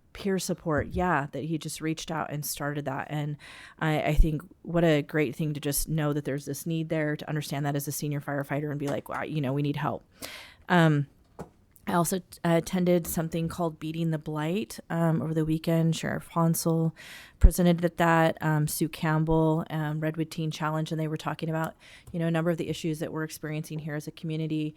And they were talking about it from the perspective of really how do we kind of elevate and help these people that are experiencing addiction. I wasn't really sure what to expect, but it was really just a very really well structured, a lot of training. They had Narcan training at the end, and really just very compassionate about how do we move forward with this? Like, what's a good and healthy plan? So, and my last thing, I got to meet with Chief Stevens. I appreciate him making time for me and really, was able to get kind of a snapshot of, like what's going on with staffing and everything over at EPD and just all the good work they're doing over there as well and doing it understaffed at the moment. So, yeah. Thank you. And I have a few things to report. I attended the HCOG meeting, and after much discussion, we adopted the Transportation Action Plan. So that was a win and a great thing. I just wanted to say I went to see The Half-Life of Madame Curie with Cassandra Hazeltine. She's a local, she's with the Film Commission. Incredible show. She's an incredible actress. It was wonderful to see, to be a part of that. I did go to the Old Town Stewards. They had a convening where they talked about beautification and how they can make a difference in the city, which was really interesting. I have a town hall planning meeting. I had one and I'm having another one coming up. That town hall, by the way, is May 9th. And we have a speaker, Rick Griffin, coming from Arizona to speak about neuroscience. So it should be pretty exciting. We hope you all will come. It's already been said, I went to the Heritage Ball Gala, which was the food, the things that folks were wearing, the fashion show. It was just such a beautifully done and fun event. And I went to also the Humboldt Bay Fire Awards dinner, which I am always moved by, when they talk about what our firefighters, what you guys do. And one of the stories, one of the winners, and I'm sorry that I don't have the names, but one of the winners of an award this year was a group of guys that went to a call at Silvercrest, and they'd climbed 5 flights of stairs for this fire. And they carried this person, these firefighters carried this person, not the elevator, carried this person down 5 flights of stairs, to make that effort to save them. I mean, that's, to me, that's hero status. And I really appreciate the work that they do in our community. It really moves me. And I too appreciated just hearing all of the wonderful things that were being said, and that they do peer support, because that job is hard, the things that you have to see and being able to have those conversations and healing. yeah, it was really impactful and fun. And then I realized that I didn't tell you guys when I gave you the challenge for the perilous plunge, which is the date of that is March 21st. And you can sign up right there on the Discovery Museum website. And since we can't do Bowl for Kids' Sake this year, perhaps it might be a great opportunity. You're only in the bay for a few minutes. The firefighters they help us come out so you're safe and feeling great. And then you get to get in a hot tub. So I know that you will have the best time ever. It will be like nothing you've ever experienced before in your life. I promise you that. So I hope that you'll join us with that. And then lastly, I just wanted to say that I am working on this really incredible project in honoring the women of the red light district in our city. And, you know, it is such a blessing and an honor to be able to working on honoring these unsung heroes. And if you get an opportunity to read the history of the way that these women supported our city in the early 1900s and kept our city alive, and it wasn't a choice. They got fined and they got, all these different things. But it's certainly an opportunity to really highlight the gift that they gave to our city as far as keeping the city afloat during that time. So I'm really excited to be working on that project. If you want to read any articles about it, you can reach out to me. I'm happy to send them to you because it's just that interesting. And let's see, I think I had just 2 more things. For not having anything, I have a few more things.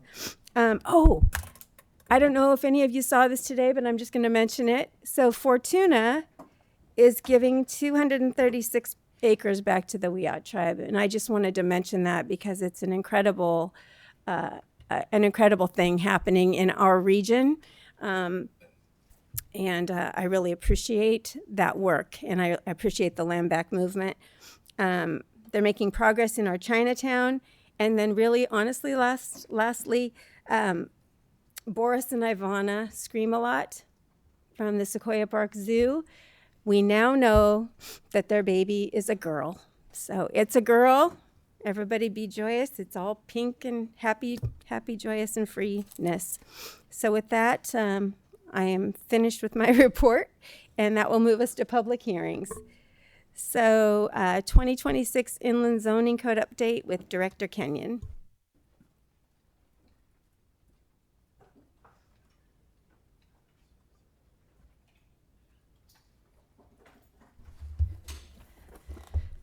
Good evening, Mayor and Council. I'm here for this hearing on the 2026 Code update.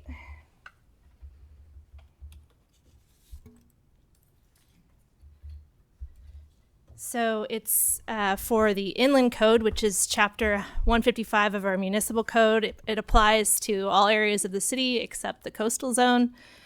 And we comprehensively updated our Inland Zoning Code in 2019, and we've been doing a really good job of keeping it fresh and up to date. We've done 9 amendments since then, 5 cleanup amendments, and 4 targeted amendments. So this will be the 10th amendment. It is both a targeted amendment around design standards and design review. And then since that implicated so many sections, and the last time we did a cleanup amendment was in 2023, we decided to also just make this a general cleanup amendment. So it's a lot to cover tonight, but by doing it all under one ordinance, we're saving the city a lot of time and money. So bear with me. All right, so I'm first going to start with a summary of the design-related provisions. So for a variety of reasons that are discussed in your agenda summary, we are proposing to change the design review process for new and modified buildings so that discretionary design review at a notice public hearing is no longer required. And instead, design review is an administrative process conducted by city staff based on objective code standards. In parallel with this change to the design review process, we are proposing to strengthen the objective design standards in the code. To ensure community members continue to be informed about large development projects in their neighborhood, we are proposing to also add a neighborhood information meeting requirement for projects that add 20,000 square feet or more of floor area within or abutting a mixed use or residential zoning district.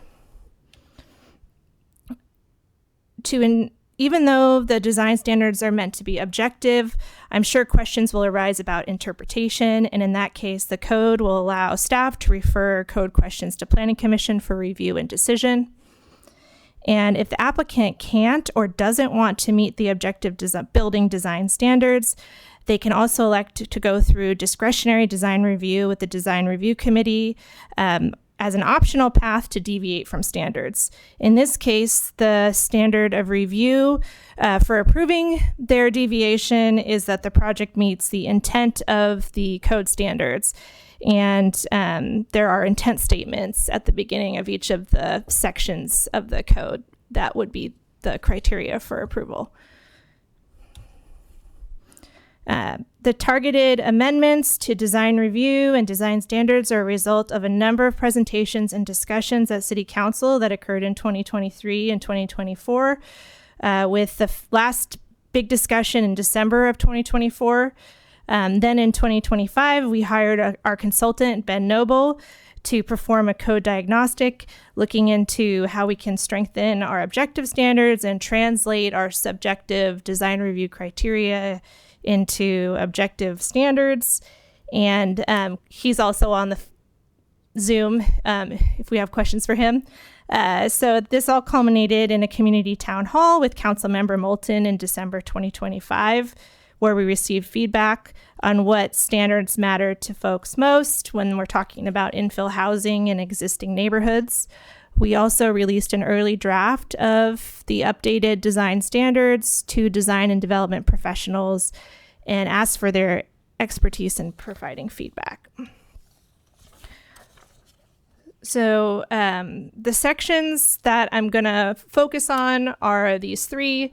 We're significantly revising our building design standards. We're adding new standards for large site development, and we have some new subsections in our general standards I'm going to talk about. So starting with the building design standards, they apply in inland mixed use and residential zones shown here on this map. For any new building 500 square feet or larger, and any exterior modifications or additions to a public-facing building facade, single-family homes, accessory dwelling units, healthcare-related uses in the hospital medical district, and public infrastructure and utility uses are exempt.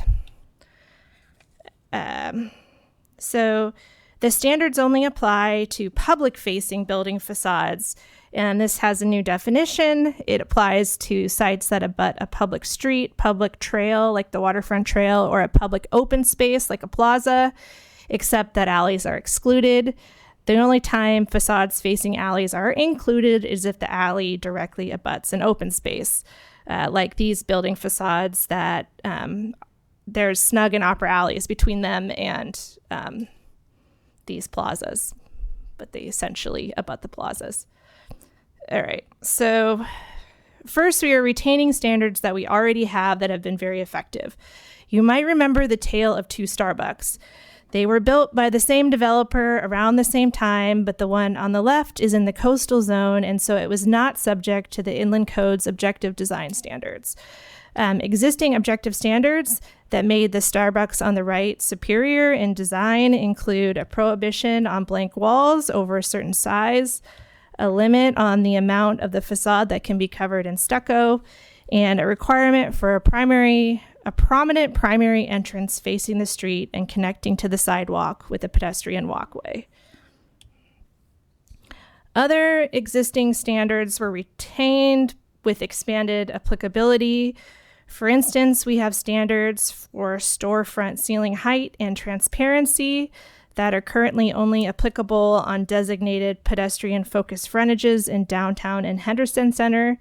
They are now proposed to apply to commercial buildings in all mixed-use zones, and there is a new transparency requirement for the ground floor of multifamily residential buildings.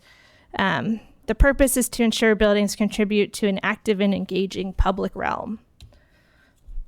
We also are proposing to strengthen certain standards, like adding more objective clarification of entrance design options to increase the visual prominence of street-facing entrances. We also currently have a vague standard that exterior materials need to be durable, and so we've added some objective criteria for that.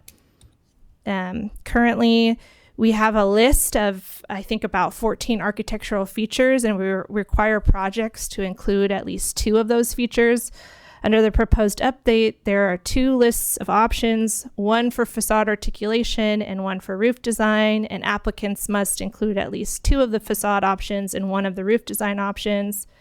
And then for roof design, it doesn't preclude flat roofs. For instance, one option is a cornice line, like you see on this link housing rendering, where a horizontal band is placed where the building wall meets the roof line and provides a defined top edge to the building. And Ben Noble has been working on a guidance document to accompany all this objective standards in the code that's going to have annotative photographs to help us understand all the options and how to calculate them and what they mean.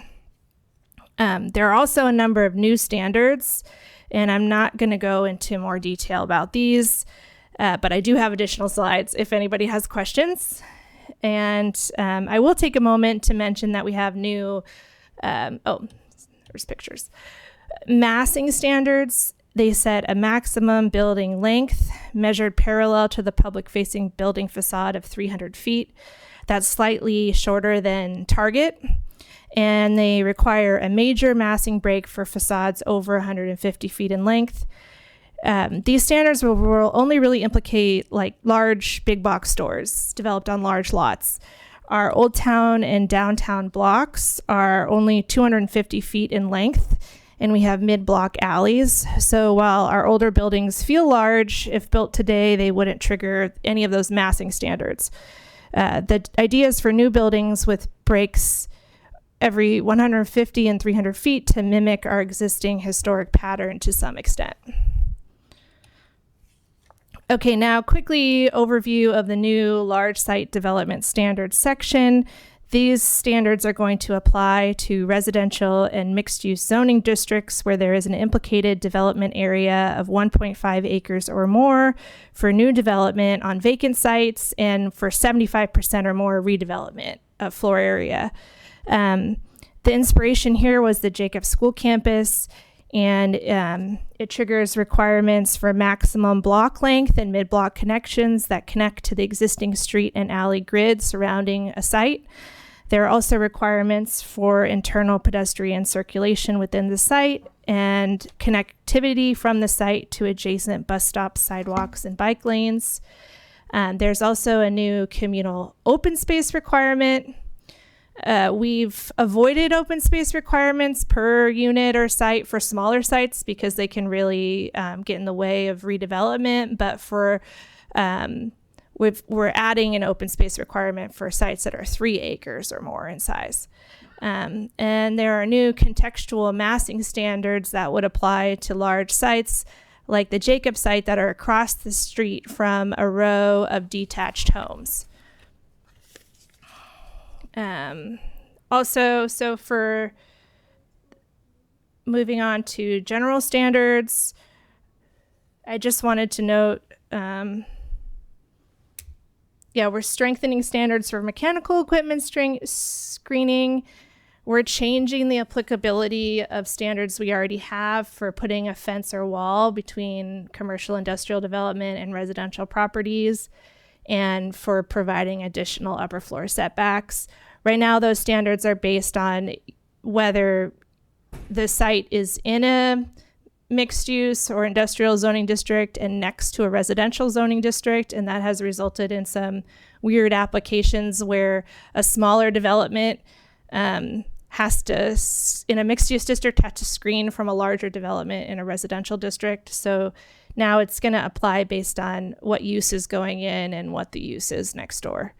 And we're adding standards for breaking up the massing of side building walls, for new multifamily commercial uses that are adjacent to existing single family homes and close to the side property line, and a new standard for the design of accessory structures when they're located between the primary building and the street, that they have the same quality of materials, not necessarily the same detail of design. And then there's a lot of standards I'm not covering that are in the code that really affect design, and I just wanted to point that out. I think for me, the standard in our 2019 code update that has affected design the most is actually our parking placement standard that now it prohibits surface parking lots between a building and the street. I think that standard has done more for design than all these building design standards. And also our bike parking standards. We have trash screening and placement standards. We have outdoor lighting. And we allow a lot less signage than we used to. We have more robust landscaping requirements, and we have requirements for pedestrian access from a parking lot to an entrance. So those are all existing standards. I just wanted to point out also affect design that we're not covering.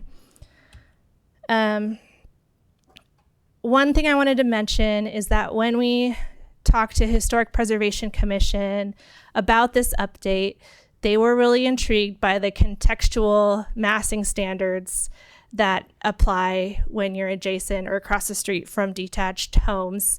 And they're curious about potentially adding certain standards like that for new development in historic neighborhoods, for ensuring that massing and setbacks of new structures align with the existing pattern. And they also were on board with adding objective standards for additions and alterations to properties on the local register. We have a subjective process for approving those things based on subjective criteria that we may not legally be able to enforce in certain situations. And so they are very interested in that. And I know on council strategic vision, there's a goal to update our historic preservation regulations. So I see this considering Historic Preservation Commission's comments more in the near future. All right, moving on. Summary of other cleanup provisions. So I guess some context. Every property in the city is in a zoning district, and every zoning district has a list of allowed uses.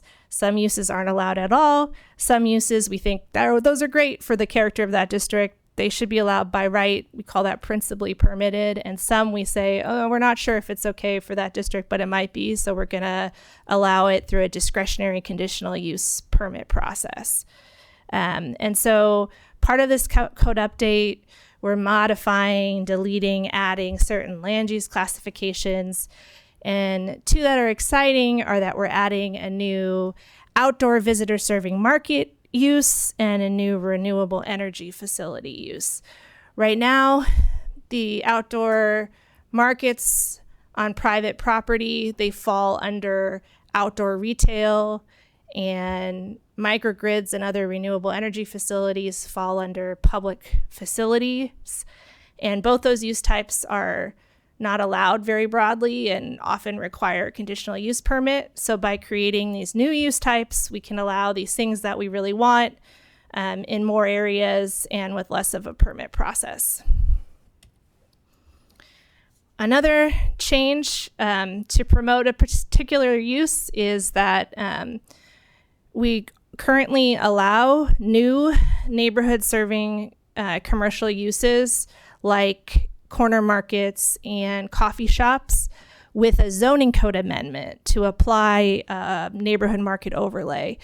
And we're proposing to change that to allowing them with a conditional use permit.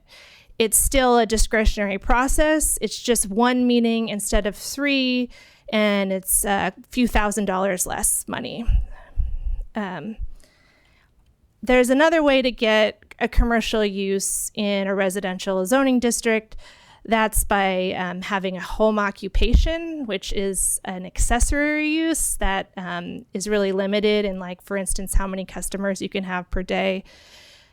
Right now, a home occupation requires both a home occupation permit and a business license. And unfortunately, our permitting software doesn't link different permits for the same project. So you have to input all the same information twice. So we're changing it so that it's just a business license with the zoning verification. So they'll only have to apply once, since we also want to promote home occupations. We're doing the same thing for mobile vendors and vacation rentals for the same reason. Meaning consolidating everything under one business license that then gets routed to all the various departments for approval. All right, in our mixed use districts, I think the biggest change is for the hospital medical district, which is circled in pink here. Currently, housing is only allowed with a conditional use permit. We recently had to process one when somebody wanted to add a residence behind a medical office, and it seemed a shame to make them go through that process when we really need housing, including housing for medical professionals. So we want to make housing principally permitted. The only industrial zoning that we have outside of the coastal zone is this tiny area called the Hinge Industrial District. And it's really struggled. It had a fire, it has vacancies. And so we're proposing to expand the types of non-industrial uses allowed in this area, including instructional services, which could include music and dance studios, since one of those wanted to go in here and it wasn't allowed. And then weirdly enough, our code requires a use permit for artisan manufacturing in this zone, and that's what this zone is for, so we changed it to principally permitted. It seemed like a mistake. Okay, vacation rental regulations. If you recall, the Planning Commission formed a subcommittee. They made all these recommendations. They presented to you about updating the regulations. This is comes out of that.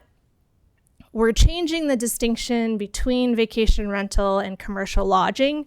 Right now, it's based on zoning district. If you're in a residential zoning district, you're a vacation rental. If you're in a commercial district, a mixed-use district, you're commercial lodging. Even if you're converting a home into a short-term rental, it's called commercial lodging. So we're changing that so that you're a vacation rental if you're converting a home into a short-term rental. And you're not updating it to meet, commercial building standards. You're not turning it into a hotel or motel with ADA accessibility. You're just converting your home. And you're not being required to upgrade anything building code-wise. That's a vacation rental. And then you're subject to the vacation rental regulations and any future cap, regardless of your zoning district. Because the concern with vacation rentals is the conversion of permanent housing into short-term housing. So we want to regulate all conversions of long-term housing into short-term housing. Also, we're changing it so that if council is to set a cap on rentals, it would be on full unit rentals. Currently, the code foresees a cap on rentals with no proprietor on site, and that creates this loophole where somebody could own a large apartment complex and live on site and rent out 10, 20 units, and they would count as proprietor on site and wouldn't be subject to the cap. So in this case, if you have a full unit rental, it'll be subject to a future cap. Home shares won't be. And we also added an exemption for homes on the local register of historic places to incentivize people to purchase these homes, because we want to find more incentives for that. And right now we don't have as many carrots as we would like. We also, at Planning Commission's recommendation, are setting new limitations on concentrations of full unit rentals. So you can only have one full unit rental per lot unless you have 10 or more units, and then you get it 20% of your units can be short-term rentals. That doesn't mean you couldn't decide to become commercial lodging and then upgrade your site to commercial standards. But if you're going to be a vacation rental, you only get one per site. And then there's a 250-foot separation between full unit rental sites to prevent neighborhood overconcentration. And then changing the approval system. Right now you need a use permit, and that's weird because it runs with the land in perpetuity. And Planning Commission really wants vacation rentals to be something that is tied to the operator, not to the site in perpetuity. And so we're changing it so that it's a non-transferable business license held by a property owner that's unique to the site and to the owner. And if a cap is in effect, we added a use it or lose it provision where if you don't contribute transient occupancy tax to the city every year, then you are kicked out, and we give it to somebody who will generate taxes for us. And just so you know, since 2023, we've been working really hard on vacation rental compliance, and we've finally gotten through the backlog of operators that were operating unpermitted and sending them letters saying we're auditing you and you owe us transient occupancy tax, but new ones keep sprouting up. So it's not something that we can say, oh, we finished this compliance drive, it's ongoing, but we've definitely addressed the backlog, and you'll hear more about that soon. And I have more stats on that too, that I'll cover maybe next meeting when we do the housing element and general plan annual reports. Okay, outdoor lighting standards. This came up a lot when we were doing outreach last year on the Gulch Greenway ordinance. There were complaints about outdoor lighting. We struggle with applicants all the time to interpret what it means to be shielded and downcast. So we use the dark sky group's model ordinance to set a quantitative standard and add a figure to show what that means. We also often get comments from California Department of Fish and Wildlife about color temperature, because for some reason, LED lights often are white or blue, and those colors are really hard on wildlife. They're disruptive. And so we added color temperature limits. We also added stricter color temperature and light trespass limitations near gulches and greenways. And we broadened the applicability of a 16-foot height limit standard. And right now, most lighting was installed before these standards. So we have all this legal non-conforming lighting.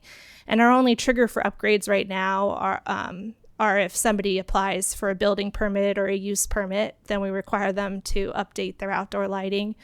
But we're adding a trigger when we receive a complaint of a nuisance, or we'll basically just saying that we have the ability to then request that or require them to upgrade their lights.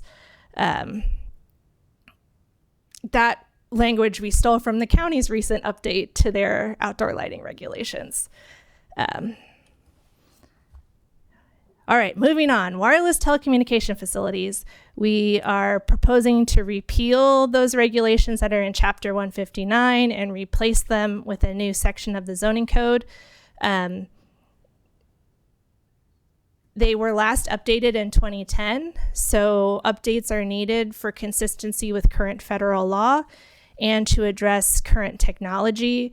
5G is now less about macro cell towers and more about small cells on utility poles and buildings. And we also just wanted to change the style of the regulations so they match the style of Chapter 155. But most facilities continue to require discretionary approval through a use permit or minor or conditional use permit. It's just small cell facilities and modifications to existing facilities that we approve administratively per federal law. We don't have discretion. And it's basically, even though it looks completely different, it's essentially continuing most of our existing policy. So discouraging new freestanding facilities and residential historic locations, only allowing them if there is no feasible alternative that meets a provider's service objectives. That standard is set by federal case law. There's a neighborhood meeting requirement. There's extended noticing requirements for tall facilities. There's a setback from residential properties. We require undergrounding of equipment if feasible. We prohibit speculative structures where there isn't an identified provider that wants to site. We require design for future co-location. We require landscaping with trees around ground mounted equipment. And the noise, we have noise and height standards that aren't changing very much at all. Okay, cleanup provisions to ADU regulations and density bonus regulations. As you might remember, we just did an ADU, accessory dwelling unit, update in 2025 at the request of the state, and then they made more changes effective January 1st, 2026. So those got added. Oh, and then one fun thing is we have an infill incentive permit. I just want to put that out there because we don't have that many people who've applied for one. And it allows for deviations from a variety of standards, like the number of units, maximum number of dwelling units, and the maximum height and the maximum floor area. You can deviate if you provide 2 or more benefits to the public, to the community from this list of benefits, including, like, one of the benefits is if you're taking a really blighted property and redeveloping it, that counts. Or if you're going above and beyond with design, with your design, that counts as a qualifying benefit. So we're adding a few more: all electric construction, enhanced bicycle parking beyond our bicycle parking requirements, end of trip bicycle facilities, so showers at a workplace, and shared driveways where multiple properties work together to share one driveway to avoid having multiple driveways. I see questions in people's eyes and all. Okay, moving on to the parking section. We made some changes there. We're codifying a state requirement that we cannot require vehicle parking within a half mile of a major transit stop, which HCOG just added a bunch that are shown on this map. Also, we're adding an exemption from parking requirements for conversion of existing parking to outdoor dining areas. We did get a comment from CRTP that we're not going far enough, that we should eliminate all requirement for vehicle parking, which we're not proposing, although there's quite a large portion of the city that we can't require it. And then we added a bunch of standards around parking access to limit the number of driveways per site, the size of a driveway drop curb, and the distance of driveways from street corners. And this is all about reducing the number of driveways because they're a conflict point between pedestrians and vehicles. It's where vehicles cross the sidewalk. And so we really want to reduce them. We do have this way to deviate from this through an staff level administrative adjustment deviation if more driveways or wider driveways are necessary. So I'm not worried that this is gonna, there are certain situations where you do need more driveways, and there's a pretty easy process to allow for that. We also added a standard that if you have multiple parking areas on the same site, they have to be internally connected so that they can all exit via one driveway. And we didn't have standards for loading and service areas, so we added standards for loading docks. And then bicycle parking. We're almost there. Something to know is that we have standards for all bike parking, and then we have standards for, there's two types of bike parking. Short term, which is for like customers coming to a business and it's a U-shaped thing right outside the entrance. And then there's long-term bike parking, which is secure bike parking for residents and employees that want to park for a long period of time or overnight. And it needs to be inside or in a bike locker or in a cage. And so all bike parking, we allow vertical parking where you lift your bike onto the wall, but we added that a portion needed to be horizontal for people like me who can't lift their bikes. And then we also, for when 10 or more spaces are required, we added a requirement that a portion of the spaces are large enough to accommodate large cargo and e-bikes. And then for long-term bike parking, we added a standard that it can't be somewhere where you need stairs to access it. It'd have to be on the first floor or like accessed via an elevator. And then a portion of spaces must be e-bike ready, which is not very difficult. It's just having the electrical so you could have a plug. And then in terms of the number of spaces, we're broadening what use types require bike parking and also how much bike parking they need. And the most significant changes are for long-term bike parking. Right now, we only require one space for every 3 apartments, and we're proposing to require one long-term space per 1 housing unit, which is the same standard we have for vehicle parking. Also right now for commercial uses, how many long-term bicycle parking spaces you need is determined by how many automobile spaces you have, and that's not best practice. So instead, we're using a ratio that other bike-friendly cities use.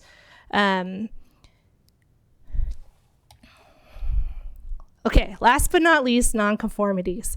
So in a city where most of our sites are non-vacant, what triggers upgrades to legal non-conforming sites and buildings and uses is hugely impactful. This section is like tucked away in the back of our code and people don't think about it, but it's the most important section of the code, nonconformities. We have this trigger to update certain non-conforming site features, like parking lot landscaping. When a project comes in, when we receive a building permit of a certain valuation, it was set at, I think, $55,000 in 2023, and then it goes up every year. And we're adding a 10% valuation threshold for upgrades. So it allows somebody to stop having to make upgrades when that threshold is met. So if they're coming in for a $100,000 project under a building permit, they could, for some reason, the upgrades we're requiring cost more than $10,000. They don't have to make all of them. They can stop. To make sure that what we're requiring in upgrades is, proportional to their project valuation. We're also adding an exemption for this trigger for damage repair from disasters, because when people come in for a building permit to repair fire damage, it really feels like we're kicking them when they're down to also then be like, oh, now you have to update your outdoor lighting and your landscaping and other things. So we're adding that exemption. We're also adding a 75% redevelopment trigger for addressing parking placement and access nonconformities. And right now in certain zoning districts like Henderson Center and downtown, we have a 2-story minimum for buildings. And so we're adding this idea that you may expand a 1-story building without it being considered increasing or exacerbating the nonconformity. because I don't want to say no to people who want to add on to their building, because that was the whole point of the 2-story minimum, is to get more development in Eureka. So we're adding that. And then we're also extending how long you can go between uses and keep your non-conforming use status, legal non-conforming use status. So like right now, if a legal non-conforming use stops operating for 6 months, it loses its status. And so if it's no longer allowed in that zoning district, it can't ever reestablish.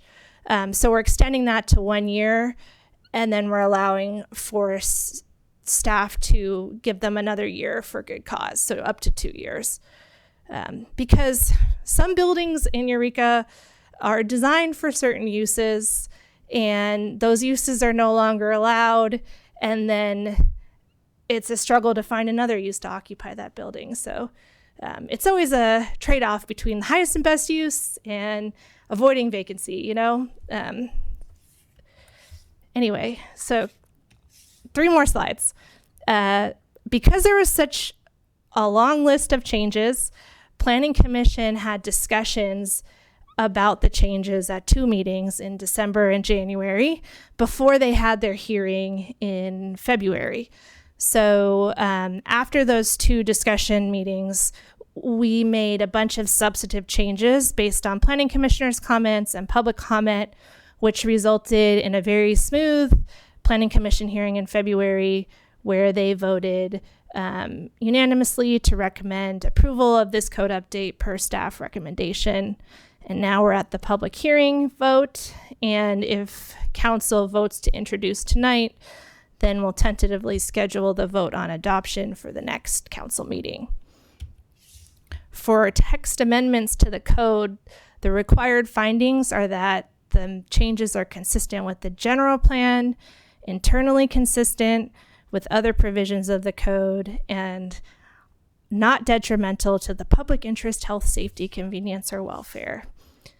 We noticed this code update in the Time Standard on our website and bulletin boards, and we have a mailing list for this code update that I've been mailing to, that some of you are on. And in terms of CEQA, we found that this code update is not only consistent with our 2040 general plan, but it also is needed and furthers implementation of that general plan. So we're able to use this statutory exemption for consistency with the general plan with an adopted environmental impact report.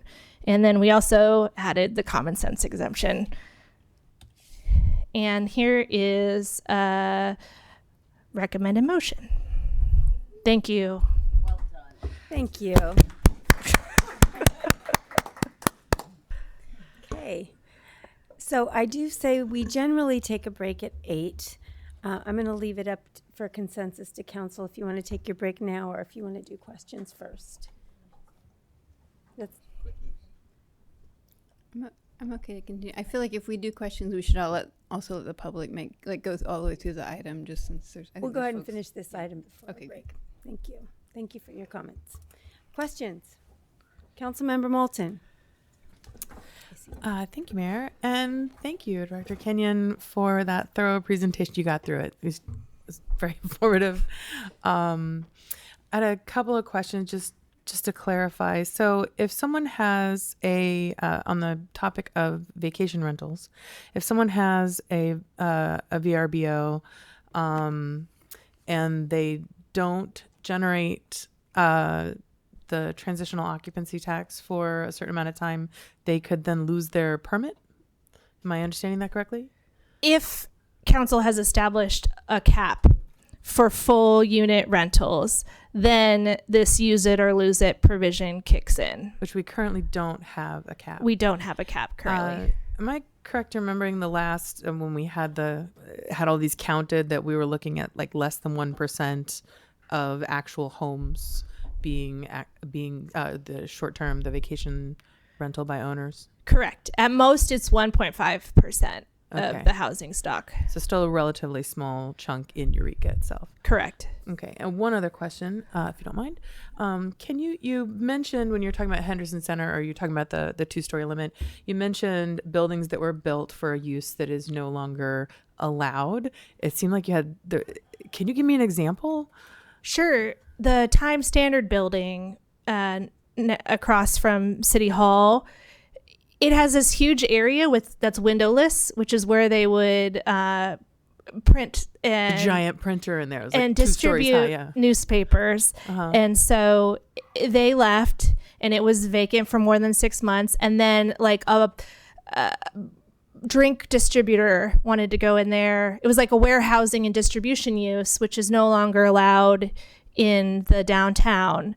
That's only allowed in like service, commercial, and industrial zoning districts. But that building is not designed, that part of the building is really, that's what it's designed for. So how would this then change that? this would allow for a larger gap in time before a use would no longer become legal non-conforming. So warehousing and distribution, instead of like expiring as a legal non-conforming use within 6 months, now we could give them up to 2 years to find a new tenant for that use type before that legal non-conforming status goes away. Thank you. I understand now. Appreciate that. Councilmember Contreras-Deloche. Yeah, thank you. I had a question about that if there's multiple parking spaces, then they need to be connected. And so I was wondering, you know, in the case of like a residential lot, like for instance, I'm just going to use my neighborhood as an example because we have long, skinny lots. Any kind of ADU or secondary unit, does this apply to that? No. This is just for... does not apply to, it applies to parking lots with like 6 or more spaces, I believe. But not anything that's going to be down on that lower end. No. And then this is actually not my question, but it's kind of, I got an email with a question, and I'm just going to read it because I'm not going to try to rephrase this. The question was regarding tiny homes on wheels, changing street to front lot line in the current section of 155.304.130 Part B4 would mirror the section of the code. So she's asking about corner lots. Yeah. Yeah. To allow for tiny homes on wheels on the side of right, because when then you're it on a would corner. be next to that lot line. I think that's a good suggestion. And if you want to recommend adding that, we could add it. Yeah, I mean, I doubt that that's going to apply to a lot of properties, but the ones that it would, I think that'd probably be important. Did you get to read it too? Yeah, and I thought Okay. it was a good suggestion. Yeah, I thought so too. Okay, yeah. Okay.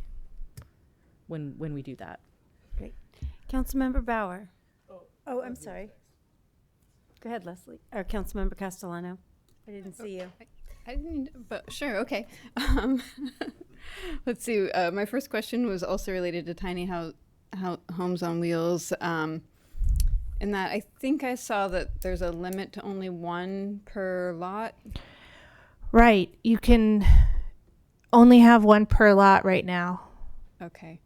And I guess maybe related to that, because I have a few things that once we get to the other side. Unless, of course, you get permitted as an RV campground.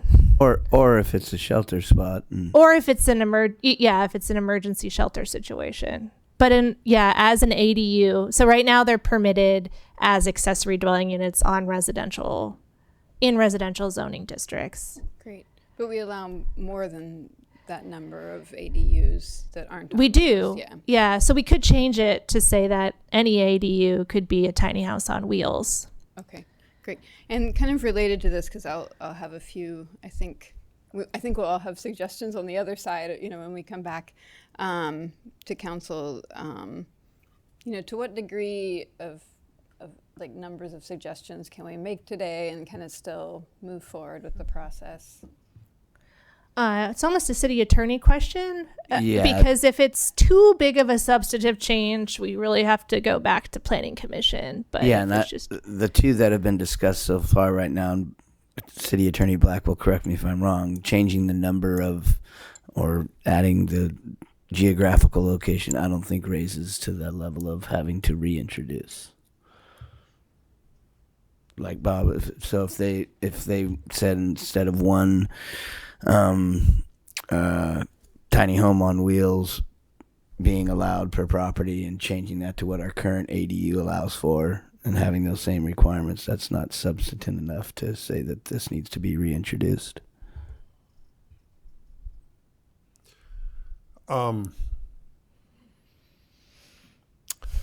I don't know because I wasn't involved foundationally in the discussion at the Planning Commission or leading up to it, so I don't actually know how significant that distinction is, an ADU not on wheels and an ADU on wheels. So, I just have a hard time coming down one side or the other with this, no more than this as an introduction to the issue. What I do think, though, is that I don't think the whole project goes back to the Planning Commission. I think an isolated issue could be extracted from this discussion and sent back if necessary. Yeah, I think the question was whether or not it would need to be reintroduced again and then adopted. Yeah, if it needed to be reintroduced, I would recommend that we instead go forward with a subsequent amendment to add these other things to the tiny house on wheels provisions of the code. Yeah, that's another approach, and I think a safe approach, that you'd have an unimpeachable. I think Councilmember Castellano is confused. I get what you're saying. I guess that just doesn't give a whole lot of clarity in terms of what kind of changes can we introduce at this point. But we'll just see where we get to on the other side. Let's see. Other questions. But thanks. I get that. Yeah. I mean, at some point we just have to make a call whether it's substantive or not, I guess, and go from there. But let's see. In terms of the required parking question, so, much of the city now, we can't require parking anyway. And so there's these sort of small cutouts where there's not a major transit stop. Are there, and from what it looks like, most of the areas where we can't require parking are areas that have greater density, whereas the areas where we do require parking have less density. So I'm just wondering, why would we require parking, off-site parking in areas with less housing density, where we don't require it in areas with more housing density? Yeah, that's a good question.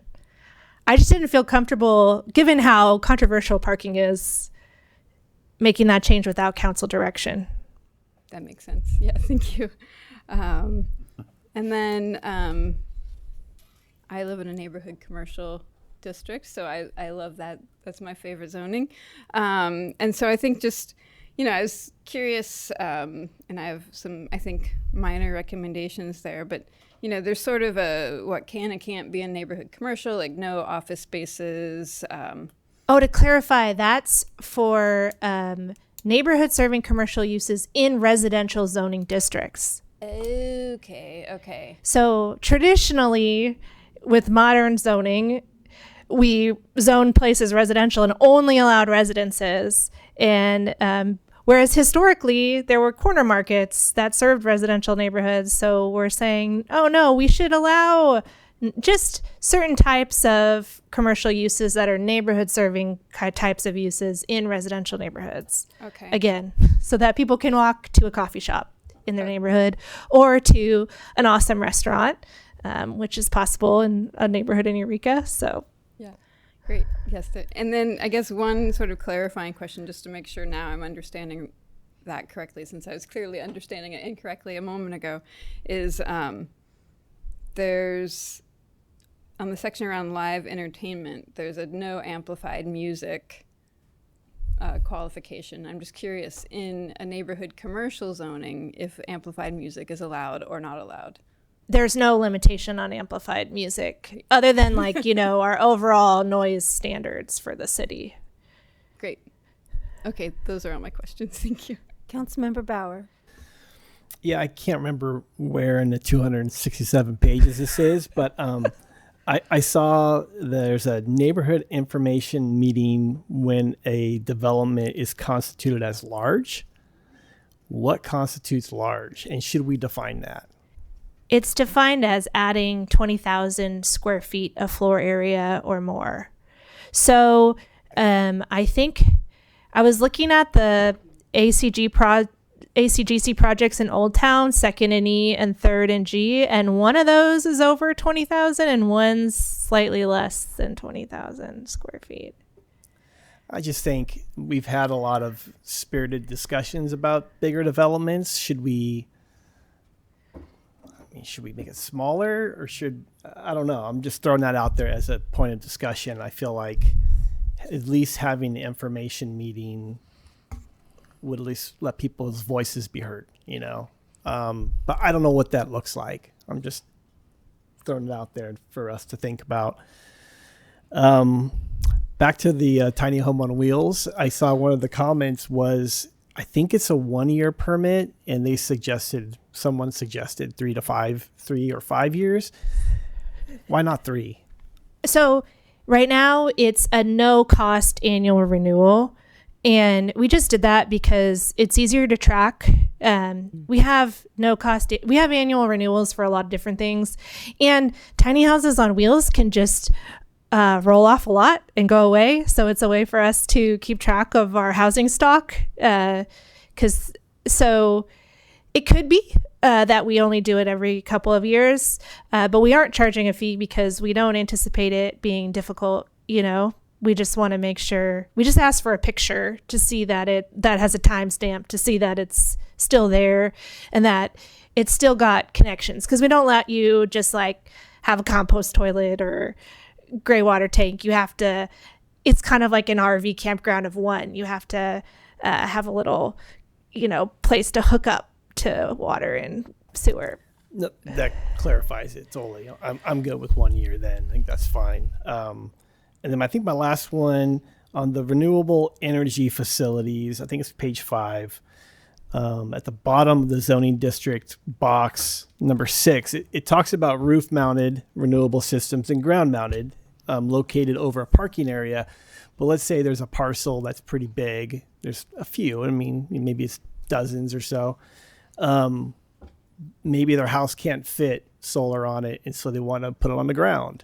Why couldn't that be principally permitted, or wouldn't require a permit? Yeah, in certain districts, we're requiring a minor or conditional use permit for renewable energy systems. But then we have this caveat that, if it's accessory to a primary use, so if you're just creating energy for on-site use, that counts as accessory, and it doesn't need any special permits.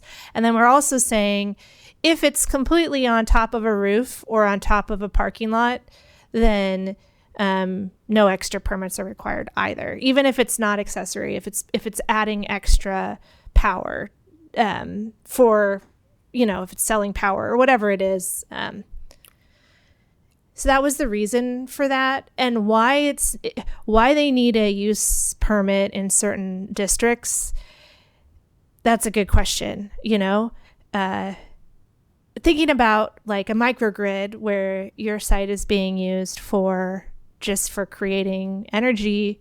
Certain districts we were thinking that maybe was more appropriate with a use permit, but or minor use permit. But it's definitely I'm willing to I think we could thoughtfully make it even easier. Yeah, that's all I was thinking about, is making it as easy as possible for renewable. That's it, I think. Thanks. Thank you. Councilmember Fernandez. Could you again maybe highlight a few sites here that would be approximately the size of 20,000 square feet? Just if we have anything local that you could compare it to. Well, like all the affordable housing on city-owned parking lots are mostly like like the one right here, it's on 1/3 of an acre, like a 0.3 acre size. So each floor has a footprint in those buildings of about 10,000 square feet. Okay. So like once you hit more than 2 stories, you would need to come in for a neighborhood information meeting. I want to make sure it's 20,000. Did anybody? Yeah, see? you did. You had that on one of your slides. Okay. It's on one of the slides. And yeah. so if you're looking at the difference, so if you look at rooftop sushi on Second and E there, that one's slightly over 20,000 square feet, and likely because of that rooftop sushi at top. If you look at Third and G that's being developed right now that doesn't have the rooftop sushi, that's just below 20,000 square feet. Okay. Yeah, I'd be open to considering other sizes on which to have a neighborhood meeting then. Yeah. And you'd also touched on home occupation permits. Could you give me some examples of like what type of home occupations we're talking about there? I just went to my physical therapist today who was at her home. Okay. There's all sorts of different home occupations. We just, it's very limited on how many customers you can have a day, because it's just count. And it has to be at your residence. Like the primary use is your residence, and then you're using it as your office, home office, or whatever, home business site as well. But And you were saying then that we would be making this so that way it's just one filing, or at least one permit. yeah, one application that they submit versus two. Do we have an idea of how many of these type of home occupations we have? Oh, yes, I do. I just got the number today of how many new ones we got this last year, and I will be reporting on that at our next meeting. Okay. But we get a ton. We have hundreds of them. Okay. And then It's like people making granola, to like sell. There's all different types. getting real cottagecore there then. Yeah, huh? cottage Okay. industries. Have knife makers too, I believe. Going back to vacation rentals, one of the clarifications I wanted was you had said there's a 250-foot separation. So whether it was me or my neighbor that had a vacation rental, we couldn't have them next door to each Full other. unit ones. You Okay. could have a home share still. Okay. Yeah, that was a tricky one. I mean, Planning Commission really wanted they were concerned about over concentration in a particular neighborhood. Right. But we haven't yet defined the boundaries of neighborhoods. So I couldn't think of an easy way to, we can't have a cap per neighborhood or whatever. It just seemed easier to have a, 250-foot radius from a site that already has one. But again, it's going to be, an annual renewal tied to the site and the property owner. If it changes hands, then they're back in line if we have a cap, which we don't have. Which we don't. Okay. We could also make that, if it feels too draconian or whatever, we could make it so that it only comes into play if we get a cap. So we could actually codify that language? Yeah, we Okay. could add that if we're feeling like that's too much to base whether you can have a vacation rental on whether your neighbor has one or not. I would like that in there. Or we could get rid of that code provision entirely. It's No, up to council. We're good. And then if you could just give me a little bit of a primer too on some of the lighting that you were touching on. What particularly? Could we go back to the slide? Yeah. Okay. Outdoor lighting. Yeah. We have really great outdoor lighting standards, but particularly, Waterkeeper has given us a lot of feedback, and the county just updated theirs. And so we wanted to make some improvements. And one is setting a color temperature. I think that's what I was wanting maximum. More of an explanation on. Yeah. So it needs to be warmer. Okay. It can't be too white or blue. And there's a whole correlated color temperature thing. I think that we set it at 2700. I forget. And so we would be looking at bringing that. It would need to be warmer. It need to go to that amber non-white color. Yeah. Looking to the left of 2700 on the left graph. Are we looking at going almost into the red spectrum at that point? Like, are we inviting the wilderness to us? Like, okay.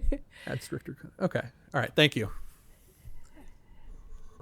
Any other questions? Okay, seeing none, we'll open this public hearing. Is there anyone in chambers who'd like to speak on this item? Welcome. Thank you very much. Thank you, Council, for the opportunity to speak. First, I want to thank the city. Updating the design standards and requirements. Yeah, I think you guys were incredibly open. I was getting updates all the time. It was great. I also attended a meeting where the stuff that had been developed, the different roof lines, all that kind of stuff was presented. And as a resident, I loved it all. Absolutely. I think it's great. I love this town and I love that you guys are working so hard. I was talking to some builders though, and one of the things they pointed out that had never occurred to me is by expediting developments that meet those standards increase costs.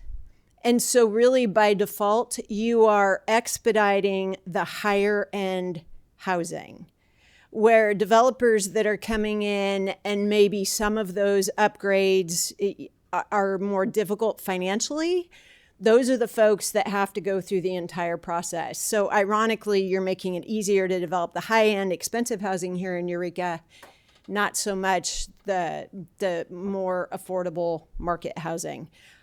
Something that hadn't occurred to me, I don't know if there's anything you can do about it, but sometimes there are unintended consequences to these things, and you guys might just want to get more feedback on stuff like that. Thank you. Is there anyone else in chambers that would like to comment on this item? Seeing no one, do we have anybody on Zoom? Colin? Hello again, Mayor and council members. This is Colin Fisk with CRTP. I want to first say that we strongly support the proposed zoning code updates and really thank Director Kenyon and her staff, as well as the Planning Commission, for all of their work on these updates. We are particularly excited about updates to strengthen the standards for pedestrian-friendly building design, as well as for bike parking, to ensure that new homes and businesses really provide secure storage for all kinds of bikes and all kinds of people who ride them. We also strongly support the changes to the development review process to ensure that new housing projects aren't held anymore to sort of inconsistent interpretations of basically vague and subjective aesthetic standards, but instead are held to specific and objective rules. That one change will really make a big difference for infill development, because builders will know from the start what standards they will be held to. In addition to supporting those changes as presented, as you heard, we also are asking that you take the opportunity to add another amendment, which is removing parking mandates for new buildings citywide. As you saw, the code already has substantially reduced those mandates, and they already can't be enforced in a lot of the city, which is great. And it really makes no sense at this point to have them in the rest of the city either. Just for a little bit of context, parking mandates are basically a historical relic that are not based on any objective data. They often require builders to provide more parking than they need, and unlike, say, bike parking, they might make it impossible or financially infeasible to build at all.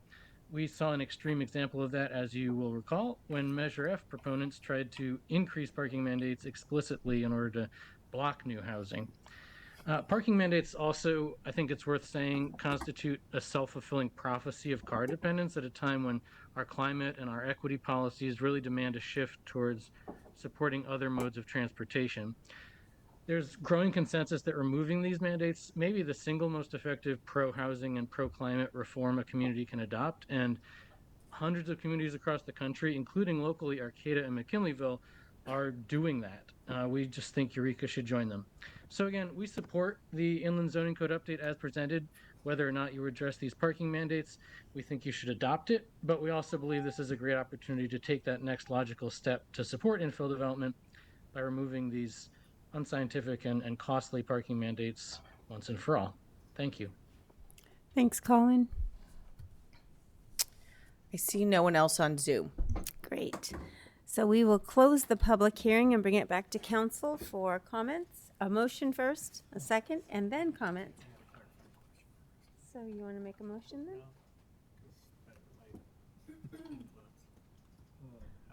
then? Director, can you put the suggested motion back up? Or Oz, whoever's in charge here. That's okay. It's just, I'd rather have a motion out there first. I can.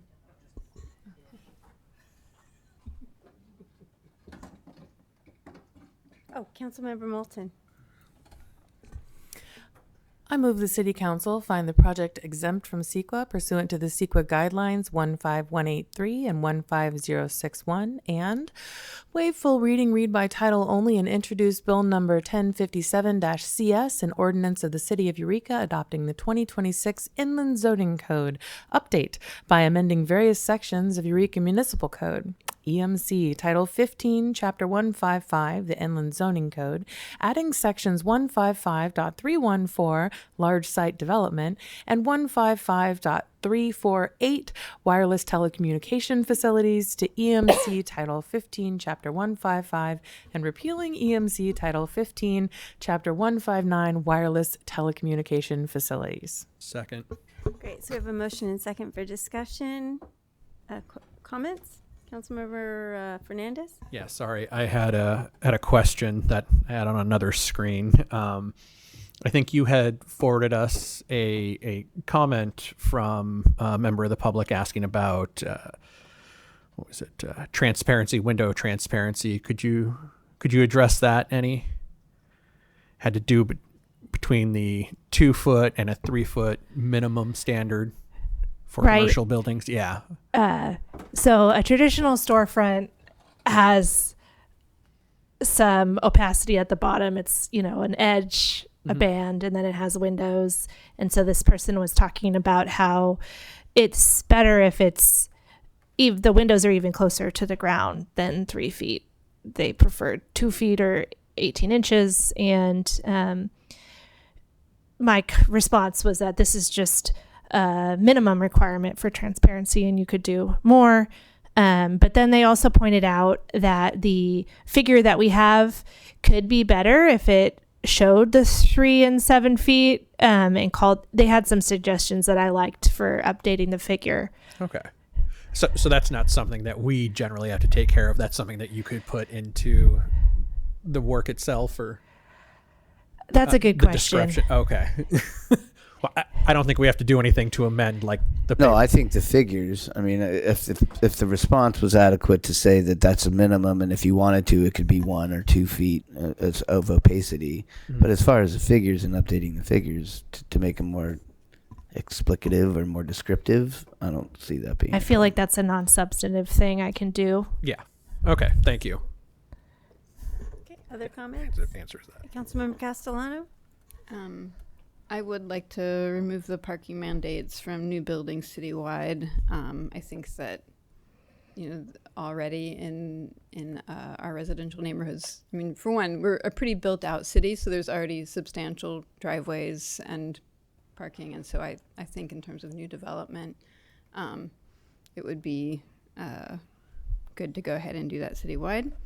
I also think that I guess I'm kind of curious, I feel like either we could make some insubstantive changes to the tiny houses on wheels in terms of on the side and allowing 2 and potentially permit for 2 years instead of 1, just because 1 year goes by really fast. To me, those would all be insubstantive and we could do them tonight. But also if there are additional tiny house types of things that people on wheels that people wanted to do, we could also potentially bring back the tiny house on wheels part for a future meeting if there was more than that.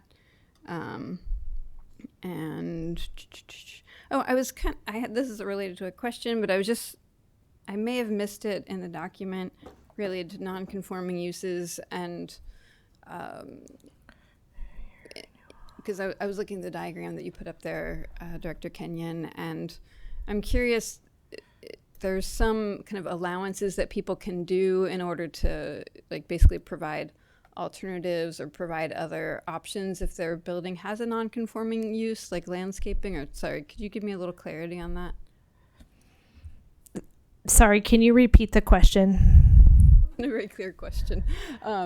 Just in terms of non-conforming uses, there's if someone I'm trying to understand. I may be misunderstanding. Like, So in our code, non-conforming uses are treated differently than non-conforming buildings and non-conforming signs and non-conforming site features. They all have different sections.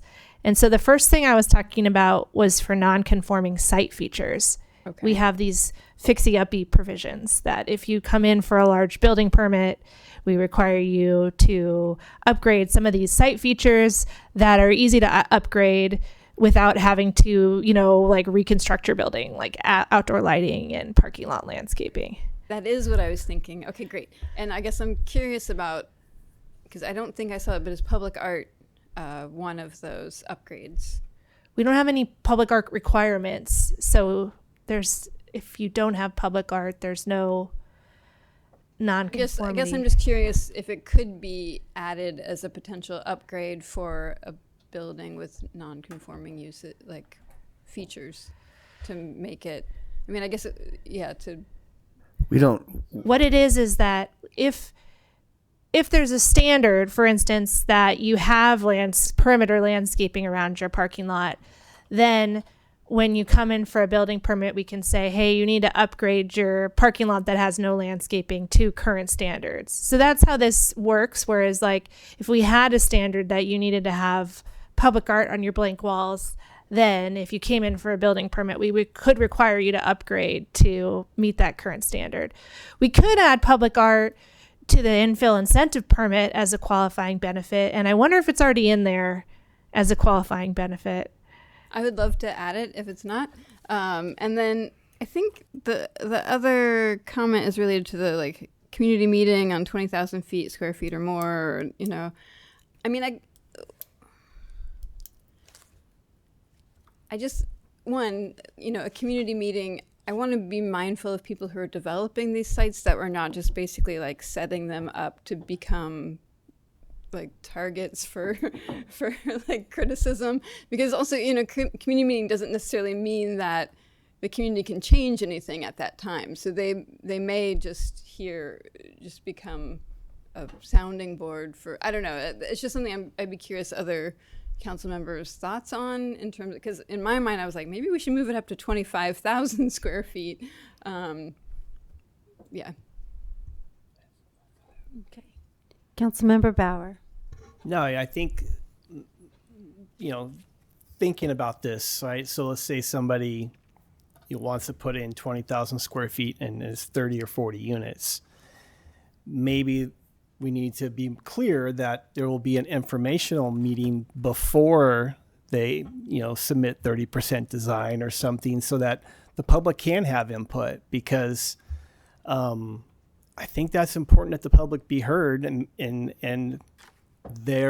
what they're saying, we're listening to that, or future city councilors are listening to that, So, yeah, I get what you're saying. We don't want to like set everybody up for a showdown, where they're going to get beat up. But I think people need to be heard.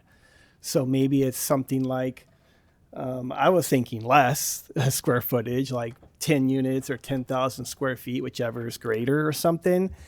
But it happens before they're like ready to go, before we've permitted it. There is a provision that it has to happen before you apply for your building permit. So you have to do it before you've designed, you have designs for your project. Exactly. So then they have an opportunity, and for us to listen. And so hopefully that they haven't already like designed it when they get the input. Yeah. And so there's that. But I also want to speak to, I think, the parking issue too, because I think that's kind of relatable because of what SB 9's done to, it's like you could put in a bunch of units in a residential area, I mean, more or less. And if we were to say you don't need parking next to, somebody's residential community, also you have 6 new vehicles, because the fact is we're not getting rid of vehicles tomorrow. I mean, we're trying to electrify our fleet in Humboldt County. We have 341 EV charging units, and we need 9,000. So look at how we're doing there. And you think about the realities of living in a rural community. I wish we didn't have vehicles, but the fact is we have to travel most everywhere by some form of transportation, whether we're recreating, shopping, whatever. So I have a hard time with like the social engineering component of that, whereas we're saying this is the way you need to live. So I'm not really into that, just given the current state of how we're moving in development. So yeah, I'll leave it at that for now. Councilmember Contreras-Deloche. Yeah, I agree with actually both Councilmember Castellano as well as Councilmember Bauer. The suggestions for the tiny homes, I agree with those. Adding those provisions in, allowing for extra tiny home ADU, extending that out a couple of years. That's instead of like you said, a year comes around quick, and then that allowing that corner lot. Those don't seem like those are really huge substantive changes. It seems like little tweaks. But yeah, I was thinking actually the same thing. I was thinking to reduce it down to about 10,000 square feet because I think, again, I don't want to make things harder on developers or anything like that, of course, but I think it's really important too to protect those small individual voices and just allow people to have input and feedback on their communities, their neighborhoods. These are where they're making their lives, and I think sometimes there can just be a better, not like I wrote down, not as a deterrent, but as an opportunity to build goodwill. I think we've seen in other areas that when there's a more robust conversation, a good example of that was, some of the housing that was going in Henderson Center that was for rehabilitative housing. When there was a robust discussion around it, people felt a lot better and there was a lot more buy-in. People changed their mind that night while we were here. So I think I would rather include people in those conversations than exclude them out of fear that a developer is going to be potentially uncomfortable but still can move forward with their plans. I think it's important for small people to have voices too. And then, speaking of the parking thing, I'm also don't want to do that one yet. I definitely want to see that increase in housing. But yeah, I've got a lot of elderly neighbors and I've got this great 4-story senior housing coming in. And it is a topic of discussion, not that people are concerned. Well, yeah, there's a little bit of concern about where's everybody going to park because there are people using vehicles. And one of the conversations that I had with some of the seniors is they're having to travel regularly out of the area for medical care because they can't get it here. So the amount of people that just can't be dependent on transit is actually really high. And I think it's a yes and, but our transit has to keep growing and scaling up before we can just kind of squeak it off. Councilmember Castellano. Great. I guess, I do think it's important to hear from all council members, hopefully, on especially some of these more debatable items. I'd love to get a sense of where we're at. I think the ACGC site with rooftop sushi is a great example of something that then would have to have a public meeting. I mean, to me, like part of the purpose of these design standards is to actually create standards that allow the developer to create a space that is beautiful or attractive to community need without sort of a lot of debate around it. I mean, to me, we're sort of almost adding a nebulous design review process to a project if it's over 20,000, if it's 20,000 square feet or more. I do appreciate public input and community meetings, but also it's, I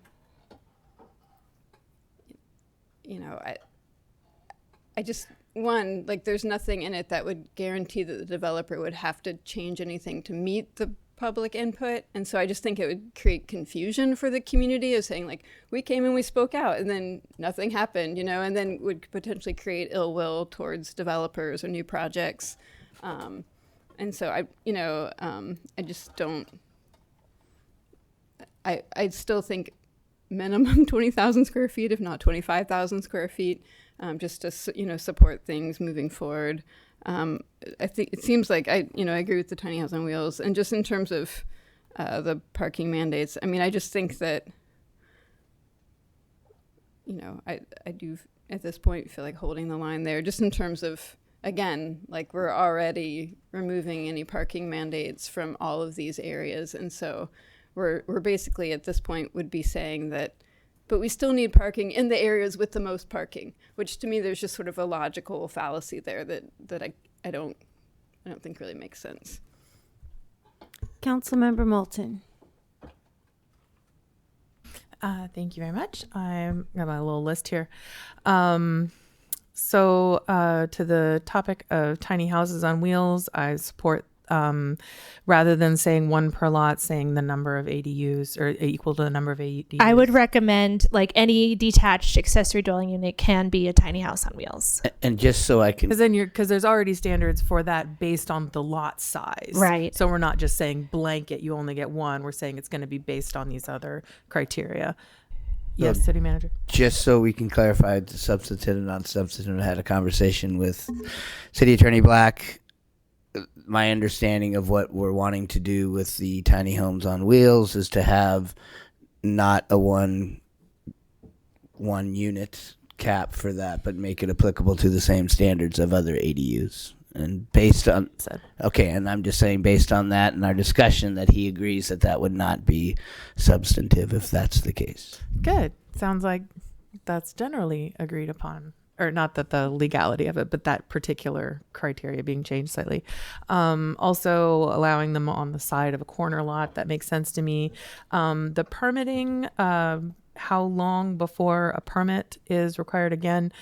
What does the permitting process for that look like? Are we talking about like people having to come in and fill out a paperwork? Is it a postcard? Can they do it online? We only have one permitted. They reached out to us when it was annual renewal time. But we would reach out to them, and then they submitted a time-stamped photo showing that it was still there. So we're looking at once a year somebody taking a picture and emailing it in to prove that to say that there's still a tiny house on wheels there. Yeah, unless we were concerned about it, then we might send our building inspector out just to check up on it. I'm really concerned about keeping an accurate inventory of the housing that is available, especially as we try and eke our way up to ever increasing RENA numbers.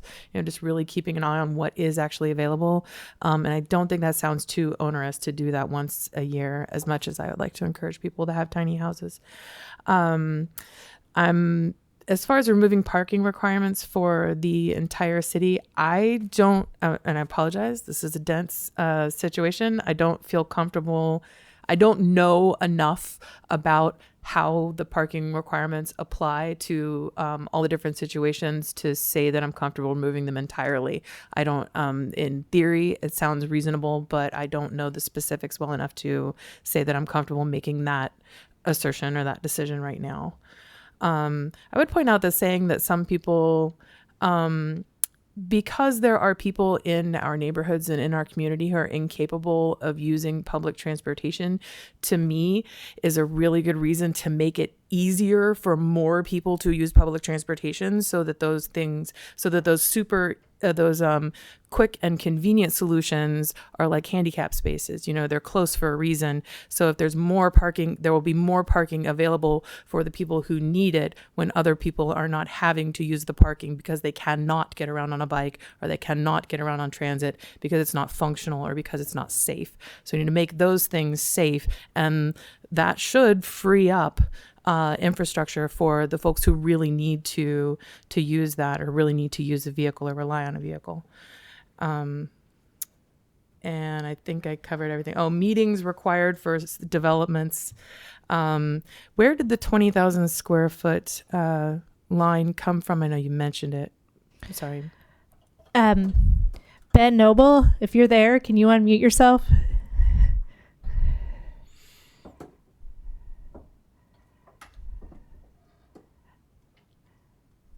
Do you see Ben, Shannon? He's coming up right now. So where did that 20,000 square foot floor come from? Where did that number, how is that arrived at? Yeah, as Director Kenyon mentioned, we saw that as a good threshold, so that larger projects that would be more potentially could have more community impacts would be residents would be aware of them. And so I think as the discussion has addressed, you want to be careful that you don't set the threshold so low so that many projects are being subject to this requirement, and therefore establishing a new procedural requirement that sort of might discourage housing production. So 20,000 just being like anything bigger than that seems large because it's more than a quarter of a block or it's more than half acre. I mean, that's like what, between 20 and 35 units? It depends. It depends on the size of the unit. Yeah. Yeah, I think it would be more of a, considering floor area in a multifamily building that's not used by units, it would probably be more of a 15-unit project. So this like ACGC's projects are 13 units each, plus like 2 ground floor commercial spaces. Yeah. These sound like very reasonable, relatively small apartment buildings or apartment complexes that should fit nicely into a neighborhood. And I agree that 20,000 would be the baseline for what I would consider a large development. I think that's pretty small for what would be considered a large development. We have to define these terms, right? Okay, so we get all that. And we can also encourage projects to have neighborhood meetings, which we have done. Like when the brewery got their new site, they held voluntarily a meeting that we hosted for them. And we did that for all of our affordable housing projects too. So if we were to want to discuss removing parking requirements citywide, is that something we could address later? After some more education, maybe? Yes. I have heard a lot of good things at this meeting that I will incorporate and add to our zoning code refinement spreadsheet for our next code cleanup amendment, including making renewable energy more principally permitted in more zones. But yeah, those 2 things seem pretty substantive, so I would encourage us to wait on them.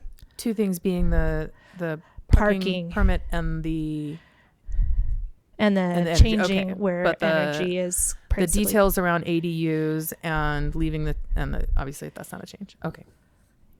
Yeah, all the tiny house on wheels stuff seems like not substantive. Okay.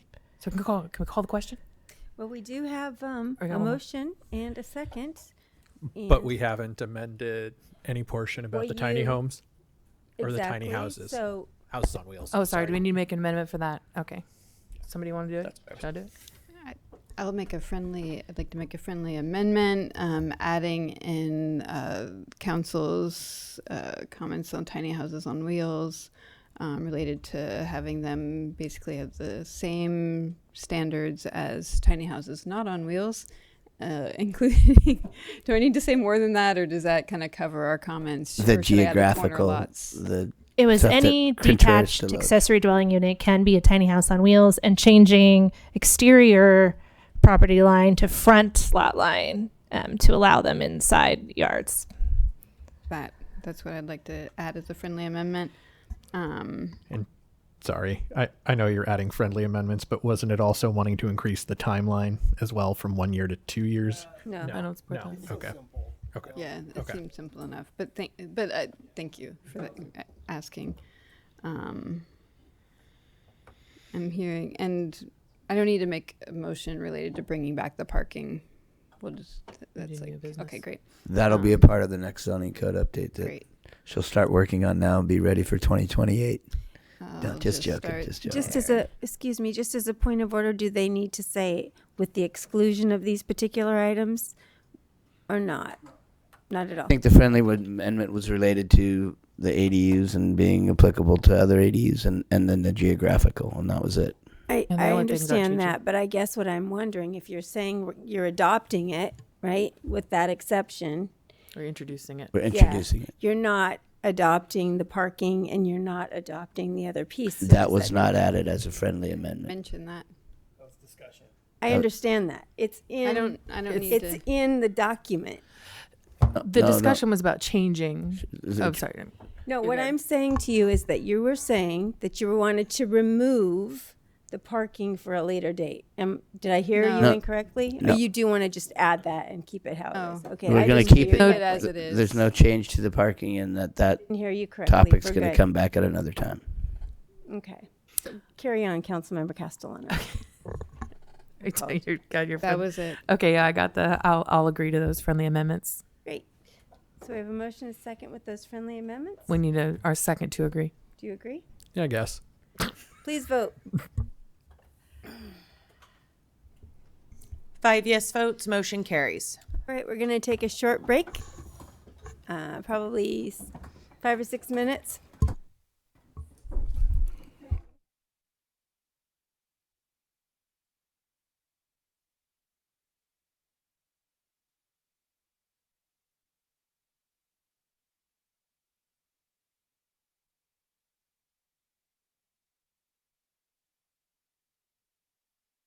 The Eureka City Council meeting this day, March 3rd, 2026. And this moves us to the consent calendar. All matters listed under this category are considered to be routine by the City Council and will be enacted by one motion. Pursuant to City Council Resolution 2011-22, if a member of the public would like an item in the consent calendar pulled and discussed separately, the request shall be made to a council member prior to the meeting. Unless a specific request is made by a council member, the consent calendar will not be read. There will be no separate discussion of those items. And no one has brought anything forward to me. So can we get a I'll move to approve the consent calendar. thank you? Second? Second. Oh, thank you. Please vote. 5 yes votes, motion carries. Great. That brings us to legislative action correspondence.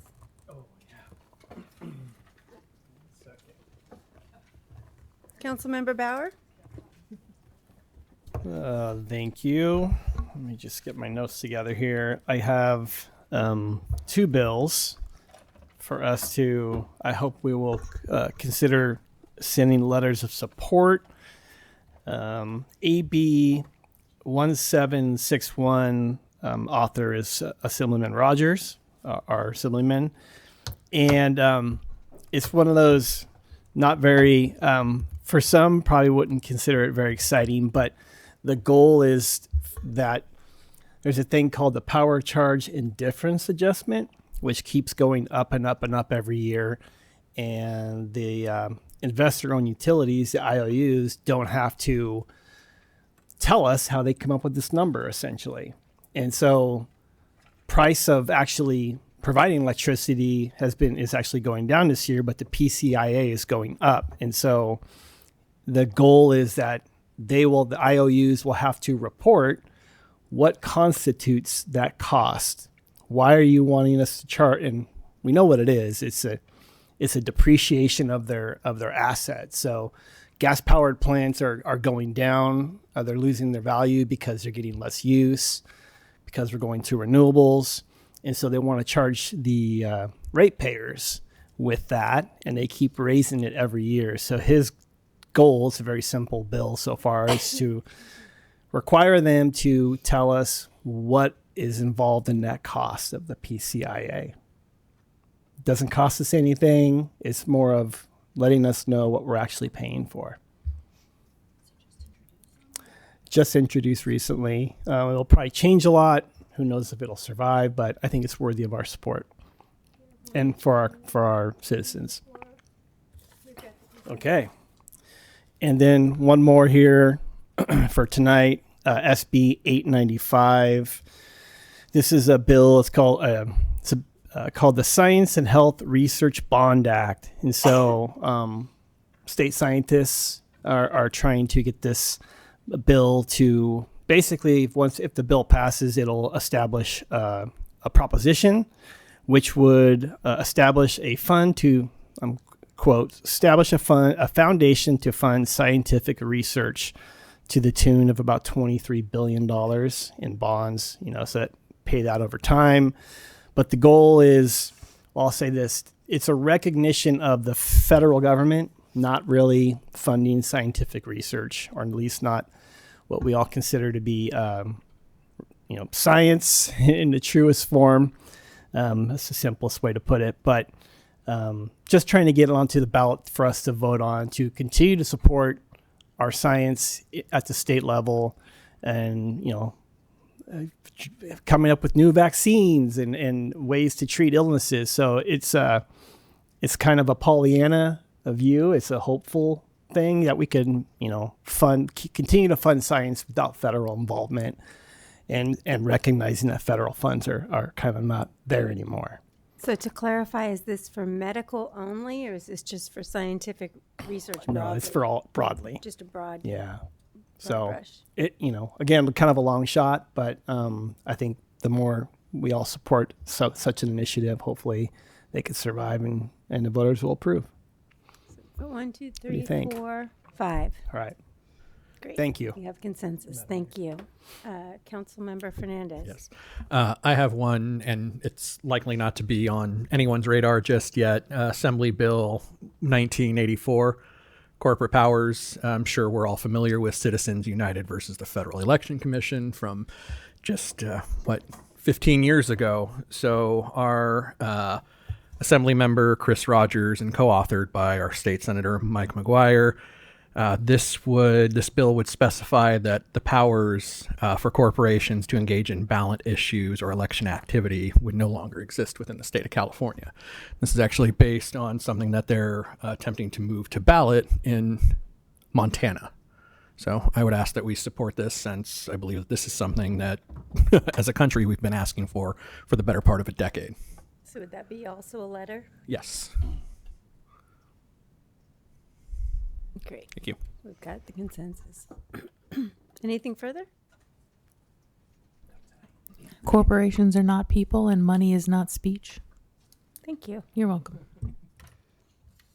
Fun fact, true fact. Let's see. Ordinances and resolutions, the 2025-26 mid-year budget with Finance Director Millar.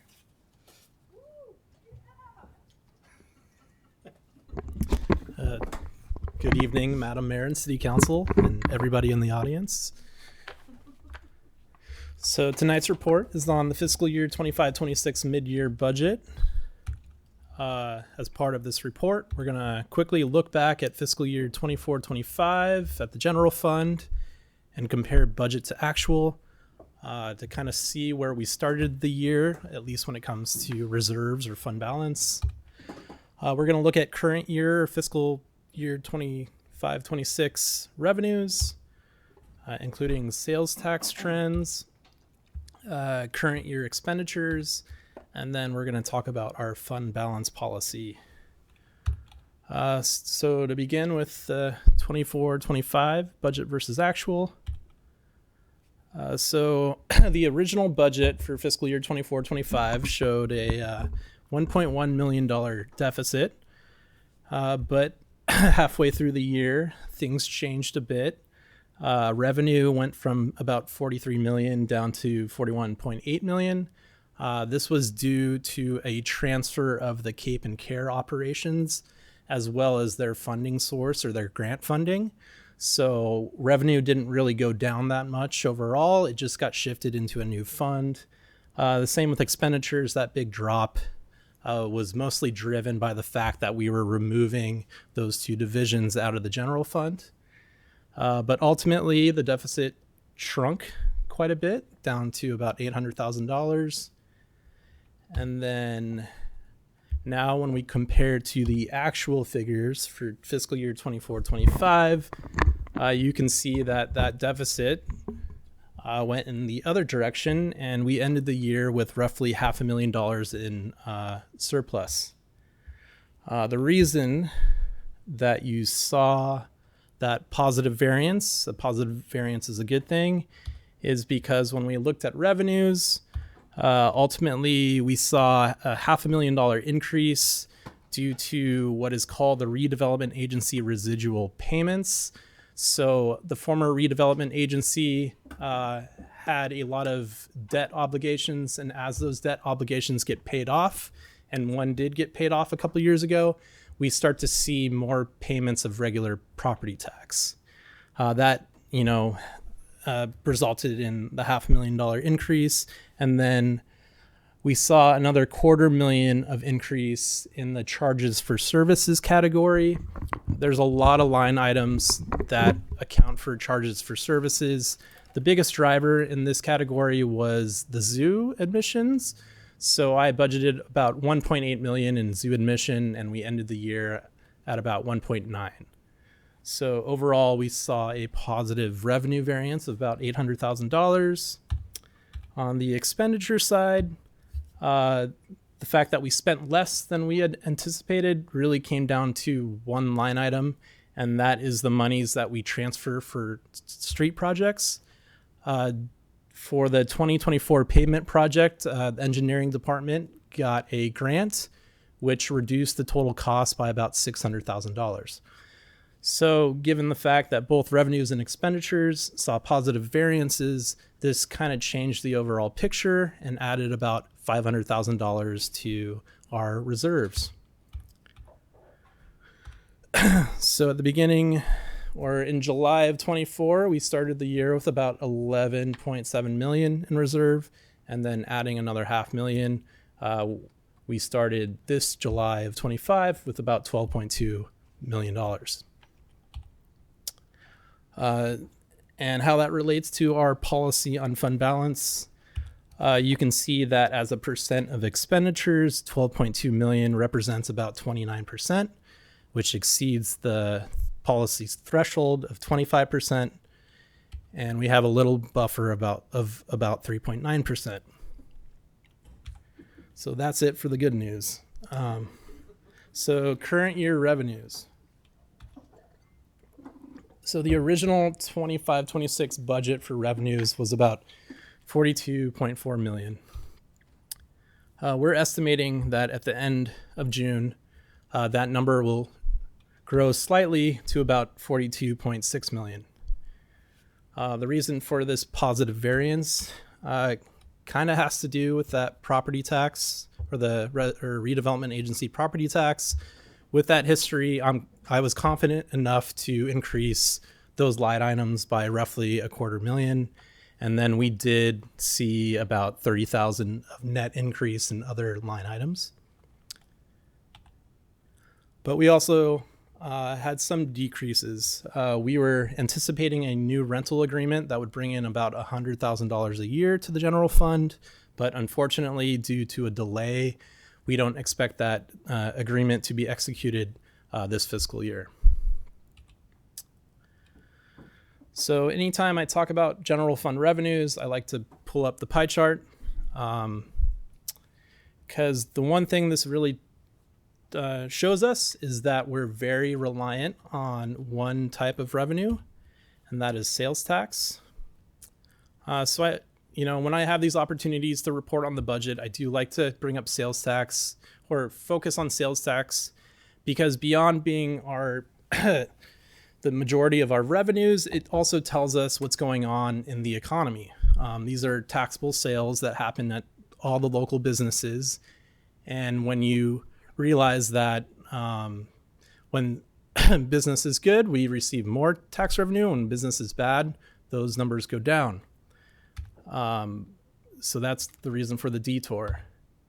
So looking back 5 years, what you see here is our 3 sales tax revenue types. We have our Bradley Burns. Every municipality receives the Bradley Burns. That's the 1% of our 10.25% rate. And then some cities, like City of Eureka, also has district taxes. That includes Measure H at 1.25% and Measure D at 0.25%. And you can see that I've stacked those revenues on top of each other to show you the overall trend. Since fiscal year 21-22, we've actually seen total sales tax decrease by just under $1 million. And since fiscal year 23-24, this revenue has remained flat, and the projections show that it's likely to continue to remain flat. We are not unique in this situation. This graph shows us what's happening with our neighbors. So this graph is a little different. It just shows the Bradley Burns portion. And the Bradley Burns portion is a little bit unique because it captures what is happening in the store. Our district taxes tend to capture transactions that happen online too, so it's not a good barometer for what's happening at the local business. The top line is Eureka in red. Below that, the county of Humboldt in purple, and then Arcata and Fortuna. The other cities do receive sales tax, but it's an amount that's so small that it throws off my graph. So just starting at the top, you can see and this is calendar year, not fiscal year, but you can see that Eureka saw a decrease of about $900,000 to the Bradley Burns portion of sales tax. The county of Humboldt saw a $1.7 million decrease, which is relatively large, given that they bring in about half as much sales tax as we do. And then the two other cities, they've remained fairly flat for the last 4 years. When I add up all the sales tax collected by these agencies since 2021, you can see how dramatic that decrease has been. So from between 2024 and 2021, these agencies have received about $2.9 million less. And because it's 1% of taxable sales, that implies that we've seen $290 million of taxable sales go away in the county of Humboldt. This shows us why economic development is so important up here, because most of the agencies rely on sales tax to keep their operations whole. And until we see a turnaround in the economy, we're likely to see flat or very low growth in this category. So moving on to current year expenditures. So we began the year with the estimate of about $43.2 million. Our current estimate is about $46.3 million, representing a $3 million negative variance. So the reason for the variance, well, there's quite a few reasons. We're going to first look at things that are more operational. So the first line item is the budget or personnel budget update. So even though we do anticipate salary savings for vacant positions, certain line items have gone so far over or are projected to go so far over that despite those savings, we expect to pay about $550,000 more in personnel costs. The one bright spot is that because we issued our lease revenue bond in August, that this year and only this year and the final year of the bond will see partial payments. So even though I budgeted for a full payment, what we'll end up paying this year is about half of what we'll see in the future. Looking at current year actuals and then comparing certain line items to what happened in the prior year, as I estimate about $300,000 in increase in those expenditure line items. And then due to a delay in executing a contract with the county, we'll need to subsidize the care operation to the tune of about $450,000 this year. Last fiscal year, we had to use $360,000 to make their operation whole using local funds. So until we have a contract with the County of Humboldt, CARE will continue to require a subsidy for operation. So now we're going on beyond operations, and we're looking at more capital items. The one good thing about the capital items is that it's one and done. Once we're done with the project, then the pain stops. It doesn't continue like things in the operational side. But as you can see, a number of capital projects went over budget, so that will require about $1 million to cover that hole. And then due to the replacement of the marine fueling facility on the waterfront, an emergency project, we'll have to draw down about 1.2 million in fund balance to pay for that project. So the combination you see right here is why we see that $3 million increase in expenditures.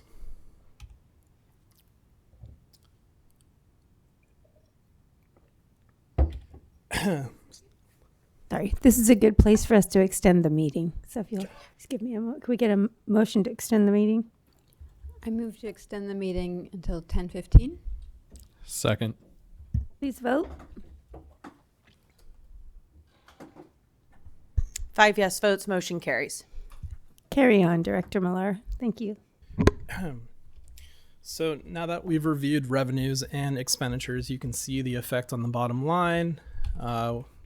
We began the year anticipating a $800,000 deficit.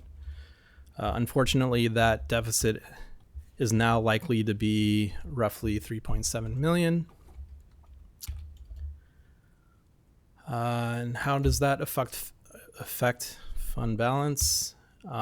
So at the end of the year, or when we adopted the budget, we thought we would end the year with about 11.4 million in fund reserve. Despite the decrease, we would still stay above the policy threshold. But unfortunately now with the large decrease, where we potentially end the year at about 8.5 million in fund balance, we're going to fall below the threshold by about 6.6%. And when we're below the threshold, the requirement of the policy is that we or staff brings back a plan to build back reserves within 3 years. So this is something the council can expect come budget time. So as we're doing the fiscal year 26-27 budget, we will be looking for ways to reduce our expenditures. Maybe there are some revenue options, but those are few and far between. So we're going to do our best to balance the budget, if not try or strive for a surplus. And that is all. Do we have any questions for Director Millar? Councilmember Castellano? Thank you for the report. I was curious in terms of the contract with the CARE. I assume that's happening soonish? So we just came to a final agreement with it, and it was routed today for internal signatures, and then it's going to go back to the county. We're not sure if it needs to go back to the supervisors. Right now, the agreement only contains staff signatures from the county, so we sent an email just before this meeting to see whether or not it needs to go back to the supervisors, and didn't hear back. But from staff's perspective and the city's perspective, it's done, and it's pending the signatures for the county. Okay, great. And will that contract allow us to pay back expenditures that have already happened or only going forward? No, it does not. Okay. The agreement currently is just to get reimbursed. We tried to, that's part of the reason why the negotiations went so long, is because we were trying to get a lump sum contract from them forever. The first year we were under the impression that that was possible. Then through the second year that eventually led to the third year, we were told that they only do it based on reimbursements. So all of their service contracts are based on reimbursements. And so we only get funding through reimbursement from Medicare. Okay, thank you. And then the marine fueling facility, I totally understand that's a kind of one-time, or, well, not one, but, once in a long while expense. We make income off of that facility as well? It's very limited. We get quarterly payments from the operator of it, of the facility. So yeah, it's not like we're paying this with the intention of being reimbursed through those payments. I don't know. Quarterly, we get a pretty nominal amount from England Marine that operates the facility. And so our improvements were somewhat subsidizing a private operator, or? No, that property is ours. We've owned the fueling station since day one. It's very similar to owning the fish processing plant or any other facility. We own it, and then we lease it out to an operator to operate. So we receive quarterly payments. If we were to operate it with our own staff, which probably would not pencil out because of the wages that we pay, we could generate all the revenue that we wanted from that. But it's similar to us running the public hoist or running the fish processing plant or running any of the facilities that we lease out to private companies. Yeah. Okay. It's a pretty large, I mean, I definitely, for the record, support the fishing industry, and, but it's a pretty large investment in one sector that, we don't necessarily make for other sectors. And so I'm just kind of curious. Well, in terms of, it was a regulatory issue. Okay. If the regulations hadn't changed, that single-walled tank would still be underground, and we would have never had to make those improvements. It's very similar if we had a building that needed earthquake retrofits in order to have inhabitants in it. We'd have to make those earthquake retrofits. Sure. I mean, also people usually, again, I'm just kind of like poking at this question just because it is a big economic impact, right? In terms of now we have, we're below our variance for some time, in terms of like, is it something that we need to kind of relook at the rates we charge for rent, or for lease of that facility or anything like that? So this one's really unique. It's very similar to the public hoist that we have. You typically do not.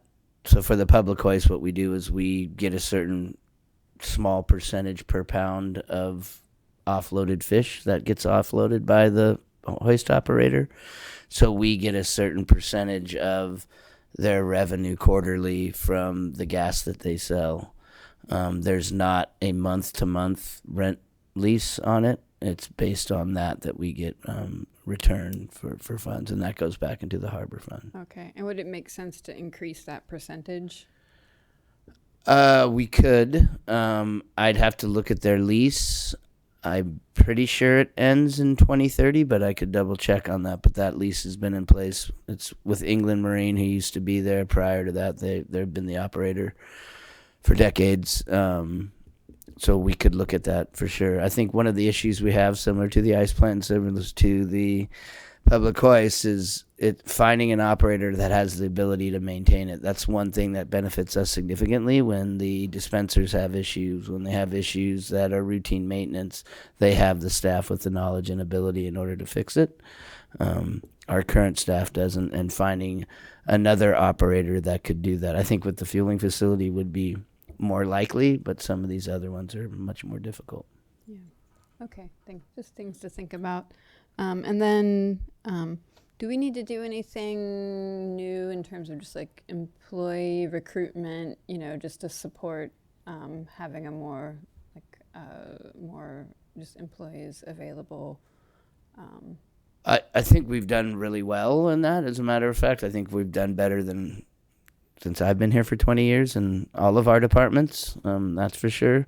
I think that's what Director Millar is talking about when we look at this plan that we're going to come back to council with about how to get the reserves up to where they need to be.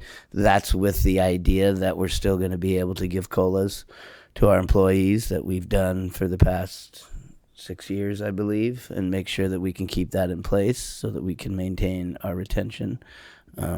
That will be the goal that we have when we come back with you guys it will be not only to balance the budget and make it so that we can replenish our reserves, but also keep in mind that we're going to need cost of living increases after this next increase that we get in June. Mm-hmm. Okay. Thank you. Any other questions? Councilmember Contreras-Deloche. So you'd said earlier that and I can't remember how you put it, but when we dip below a certain level, it automatically triggers that you guys need to come back with a plan of how we're going to can you remind me how you put that? What is that? So in the policy, the stated goal is having 3 months or 90 days or 25% of your expenditures as reserves. So anytime it falls below that 25% or 90 days, then you have to, or the finance director has to make a plan to, over 3 years, to try to get fund balance to get back to at least that 25% or above. Do those plans typically include a, so I would assume that's not only to pay back whatever happened in that particular year, but it's to prevent that from happening in future years as well? I don't know if it's kind of like you fell below your threshold that you set, so you need to make some sort of effort to acknowledge, one, that you're going in the wrong direction and you should plan to start moving in the opposite direction because things just get worse and worse. It doesn't require that the city makes any changes necessarily, but it does. It's a helpful mechanism where if you're struggling, that you need to, staff has to make an attempt to make things better. Yeah, I guess more to the point is, so, you know, and I know I've been beating this drum for a few years. So I think the scenario that I'm talking about, and maybe this is a question for city manager as well, is if we continue to decline, if we continue to drop in this area, and so this isn't just, you know, I don't think this year is an anomaly. I think we've just, this is, you know, here we are, but this is where we've been headed actually for a few years. So if things continue to decline, and so we make this plan, this 3-year plan of how we're going to deal with this deficit that we're running for this calendar year, but then the next calendar year also dips, the next year dips, or fiscal year, excuse me, and these continue to kind of decline. What I guess what I'm asking is that just continuing to roll 3 more years to address 2025 and 2026, and then 3 more years to address 26, 27, and then 3 more years? Is that compounding if that were to continue? Technically, yes. If but the trends overall are continue to go down, and if I produce a report, I'm going to acknowledge that there's a clear direction in the trends. Yeah. And that you have to essentially pull back even further to accommodate the fact that, you know, your revenues continue to stay flat or decline. I think that's like what I would like us, or, you know, I think my concern is that, you know, I want to make sure that we don't have this like rolling, like, how do we, you know, I want to come up with, I would like to know that we have a plan, or that we're going to come up with a plan now for, you know, how do we rein this in this year, and how do we kind of look at this going forward, so that we don't end up rolling, and then it turns into something that's kind of larger. I would rather us kind of address it and make an assumption, like you said, this trend, right? It is a trend. So like that we're going to make a plan. I feel like, not to call out the county, but I don't see there being necessarily this projection forward of like, how are we going to address this problem if we just continue to have less revenue? And I feel like we've been really fortunate. I feel like we've got great staff who really watches this stuff really closely, and our department heads watch things closely. And so I feel like we're good there. I want us to have a realistic idea of just how intensely we need to kind of address it and go in on it, so that it doesn't become this like rolling mess that, you know, snowballs, because I want our employees to feel stable. I want things to be as stable as possible, and I don't want there to be, you know, in 3 years, you know. Yeah, and I think that's worst why case scenarios. Director Millar was emphasized expenditures. If you look at what's been projected, we've been anticipating, similar to what you're saying, revenues going down. As a matter of fact, last year we were under projected. We actually had higher revenues of 85, something, a slight bit. That was a little bit higher. We're not expecting to see higher revenues. We're expecting that we're going to lessen our expenditures in order to fix this problem. I don't see us projecting fiscal year 26, 27 having higher revenues than we had. I think as it's been the last 3 years, it's been relatively flat. And so we'll project along those lines, but it's the expenditure side that needs to be addressed. And if Right. we do one fiscal year and it turns out that we have more unexpected emergencies and stuff like that, that means that we'll need to tighten our belt even more the following fiscal year in order to account for those. Yeah, yeah. And I mean, when I was looking through the list, I mean, some of these things were definitely, like there were emergencies, but and I realized that some things can't be planned for, like overtime, or different things like that. But, it wasn't all of it that was just unplanned expenses. It was, other things as well. And I mean, I know there's nothing we could do about the county put us in a really bad spot with us not having this contract. And that's not a good situation that got drag out as long as it did. And that's one area that we don't know. That's an unknown for the revenue. We're pretty sure that we'll be able to balance the overall cost to recoup money. That's still a possibility, depending on the number of calls for service and how many we can report and what we get reimbursed for.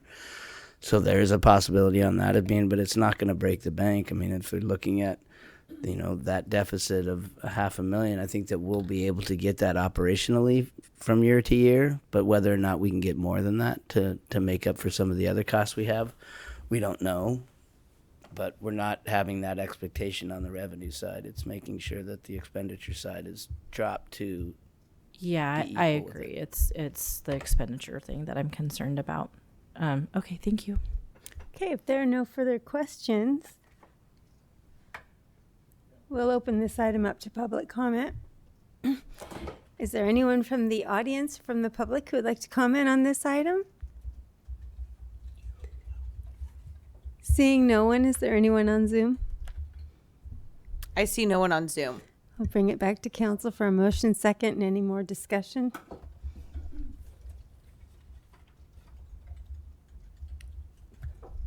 Councilmember Bauer? Thank you. I'll make a motion to adopt the resolution of the City Council amending the fiscal year 2025-26 adopted budget. Second. So we have a motion and a second. Are there any further comments on this item? Seeing none, please vote. 5 yes votes, motion carries. Thank you. This moves us to Bill number 1055 CS, Administrative Hearing Procedures with City Attorney Black. Thank you, Yes, Director Mayor. Mueller. This is the adoption. It was introduced at the last meeting, and it's before you with no changes. Are there any questions for City Attorney Black? No. Seeing none. Councilmember Contreras Deloche? Would this include this? Would this eliminate something like the card permit appeal that we heard? No.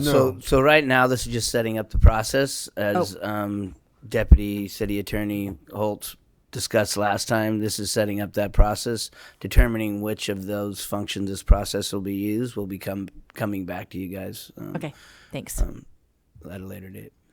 Okay. If there are no further questions, we'll open this item up to public comment. Anyone in the public like to speak on this item? Seeing none, we'll bring it back. Is there anyone on Zoom? I see no one on Zoom. So we'll bring it back to council for a motion, second, and discussion. I move to waive full reading, read by title only, and adopt Bill number 1055 CS, an ordinance amending Title I, Chapter 10 of the Eureka Municipal Code, adding sections 10.110 through 10.118 to establish uniform administrative hearing procedures and set the ordinance for adoption at the next regular city council meeting. Second. Motion is second. Is there any comment on this? Please vote. Sorry, question. This is our second reading of this. Yes. So aren't we Correct. adopting it or no? You are adopting it, but it's 30 days before it goes into effect, correct? Okay. Yeah. Okay.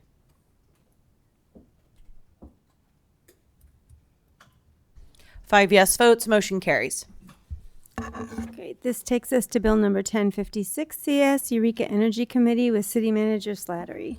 Thank you, Mayor, and good evening, Mayor and Council. Similar to the previous item, this was introduced at the last meeting, and there is no request for any changes, so it's in front of you now for adoption. If there's any questions, I'm available. Questions? Seeing none, we'll open this to public comment. Does anyone from the public like to comment on this? Seeing none. Anyone on Zoom? See no one on Zoom. We'll bring it back to council for a motion. And a second. Councilmember Fernandez? I move that we waive full reading, read by title only, and adopt bill number 1056 CS, an ordinance of the City of Eureka, deleting Title 3, Chapter 33, Eureka Energy Committee sections 33.065, 33.066, 33.067, and 33068. Second. Okay, a motion is second. Any comments? Please vote. 5 yes votes, motion carries. Okay. Future agenda items. Councilmember Castellano. This is somewhat on the topic of future agenda items, but I think it would fall into this category. Sorry.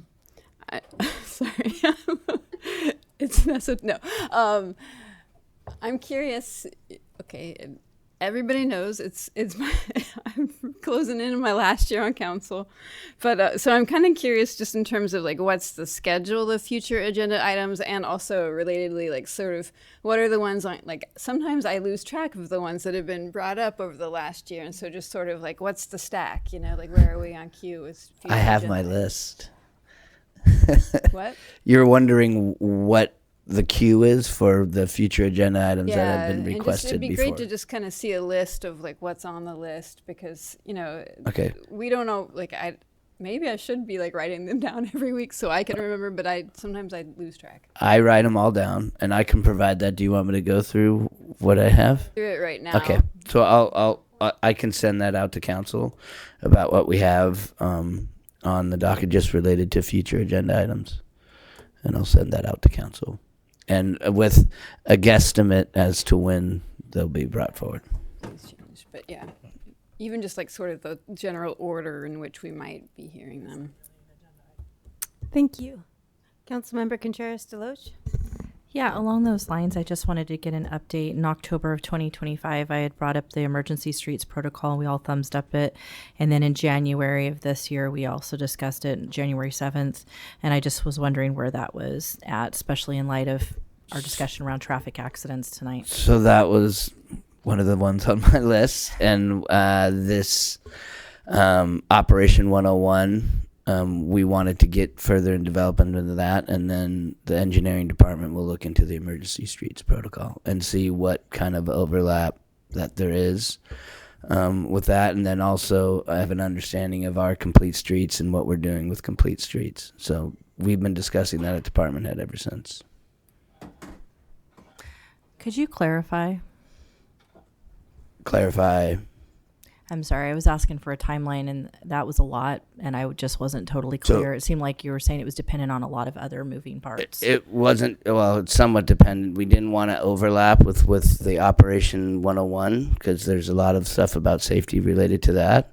And then the Emergency Streets Protocol, the engineering department wants to look into what they're doing as it relates to, what's the Complete streets. Complete streets. And so they're looking into that, and I will put a timing on that when I send out the group email with all the other future agenda items. Yeah, So timing wise, I can't give you an exact date. I'll need to talk to the engineering department more. Okay. I mean, did anybody get a chance to look at because I know you'd reached out to me in January to see, to look at the link and stuff like that. You had requested that.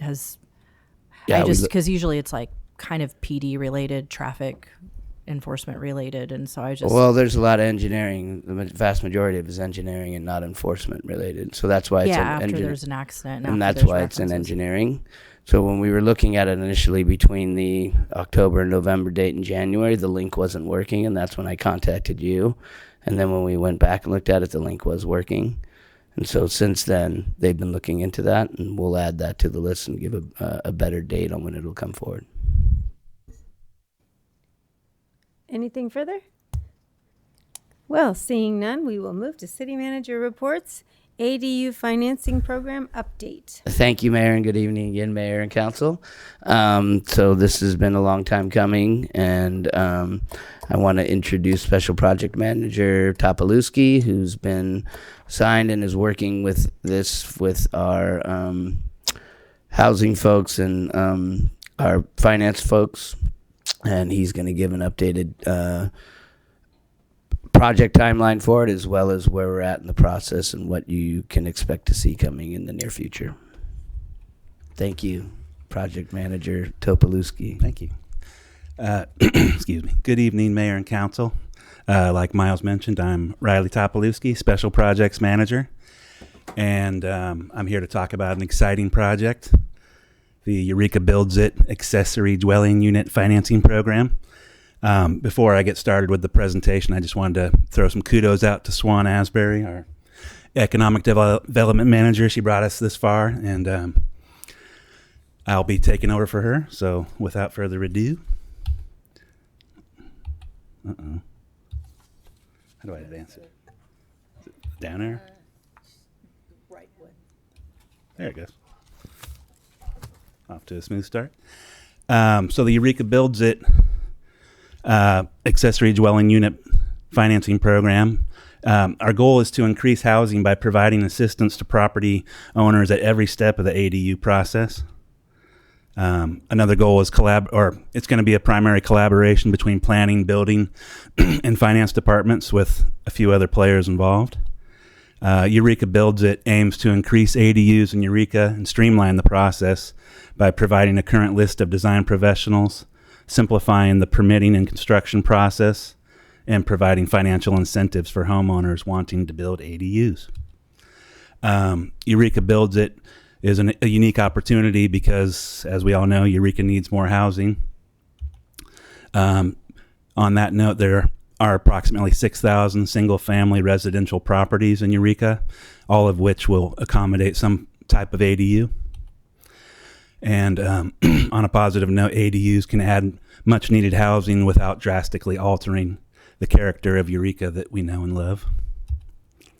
To be eligible, you must be a homeowner in Eureka. Your property must have sufficient space for an ADU and must comply with local zoning laws. Looking at the framework, there's 4 phases. Phase 1 being the site analysis and financial capacity. Phase 2, the design and permitting. Phase 3, construction. And Phase 4, permanent financing. Jumping into Phase 1, site analysis and financial capacity.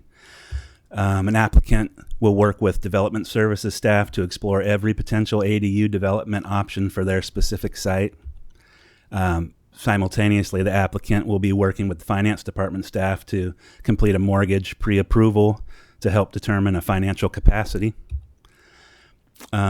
Phase 2, the design and permitting, would see staff will provide an applicant with a pre-approved list of design professionals. And development services staff will assist with the building permits and any other permits that may be required. Finance staff will do a second financial review prior to the construction phase, which is Phase 3. During the construction phase, the applicant will identify a contractor and have them complete our Eureka Builds It checklist. Building staff will provide periodic inspections before payments are made. And the construction phase would conclude with the issuance of a certificate of occupancy. The final phase, Phase 4, involves rolling over into permanent financing. Upon completion of construction, finance staff will begin the refi process.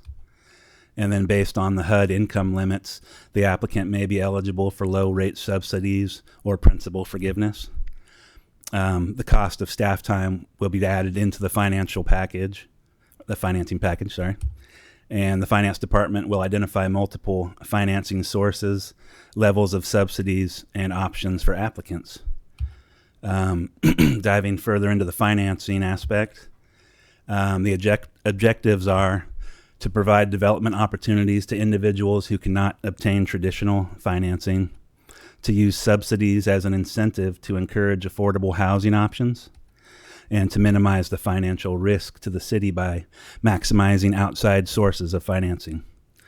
To illustrate those outside sources of financing, we have this handy dandy little slide that shows some of the various outside options, such as the Housing Trust Fund, the PLHA, CDBG, Home, which is a state Cal Home, and then our local funds, all of them going towards the program. So the financing tools, we are going to offer low interest rates, principal forgiveness, and in some cases, a combination of the two. Next steps, we have a document, an RFQ ready to go out for the design professional. And if you look at towards the bottom of this slide, you'll see our tentative timeline with the RFQ being released on March 16th and wrapping up on the 27th of April. We're also going to construct or build a construction checklist that will be available to selected contractors to make sure they're meeting the requirements of our ADU program. And then the finance department will identify multiple financing sources, levels of subsidies, and options for applicants. And with that, we're available for some questions. Any questions? Councilmember Castellano? Oh, thanks. Thank you so much. Really excited for this program. I know one of the challenges in the past has been, finding a bank that, once it's right, it's hard to get a loan on something that hasn't, like an ADU that hasn't been built. But once it's built, then perhaps people can, it can kind of turn over to more traditional financing. Have we had some success then in terms of finding some local financial partners? So I think Director Millar can speak with this, but we have been speaking with, I believe, Coastal Central Credit Union, and they've been interested in helping with that. But I think those other financing options are also out there, whether those be CDBG or Home or Cal Home or something like that, that once they get it, we can maybe roll it over into those type of programs. But yes, we plan on working with local banks to try and get, once it's built, they have the equity, have them get a regular loan from them and pay back ours. Mm-hmm. Now, we're trying to incentivize it so that there's still a possibility for forgiveness and all the other options, but we're using all the options that are out there. Great. And then in terms of, it seems like probably the Builders Exchange is a good place to sort of help broadcast this call for proposals, basically from along with other folks. But so the RFQ will be for design professionals, not necessarily contractors. In discussing this with our contract attorney, doing an RFP for contractors for this program specific for it was not the correct route to go. What we plan on doing is working with her and developing a checklist. And so when we get these applicants, they come in, they pick from the design professionals. When they bring in a contractor, that contractor, they can pick from whoever they want, but they'll have to meet certain criteria of this checklist in order to be able to qualify to do the And building. a design professional is an architect, or? Can be an architect, can be a design, draftsman, yeah. Mm-hmm. Okay. Cool. And so all of that's in the RFP, and I can send out the RFP that's already developed right now, and it lists the criteria for you to apply, and then everybody who qualifies under that RFP will be listed as an available option for applicants. Thank you. I'm excited. Anything further? Great. Thank you so much. Thank you so much. So we still have 13 minutes left. What should we talk about? We could. Get our kumbayayas out. I'm just kidding. We're adjourned. I was going to do Rainbow Connection.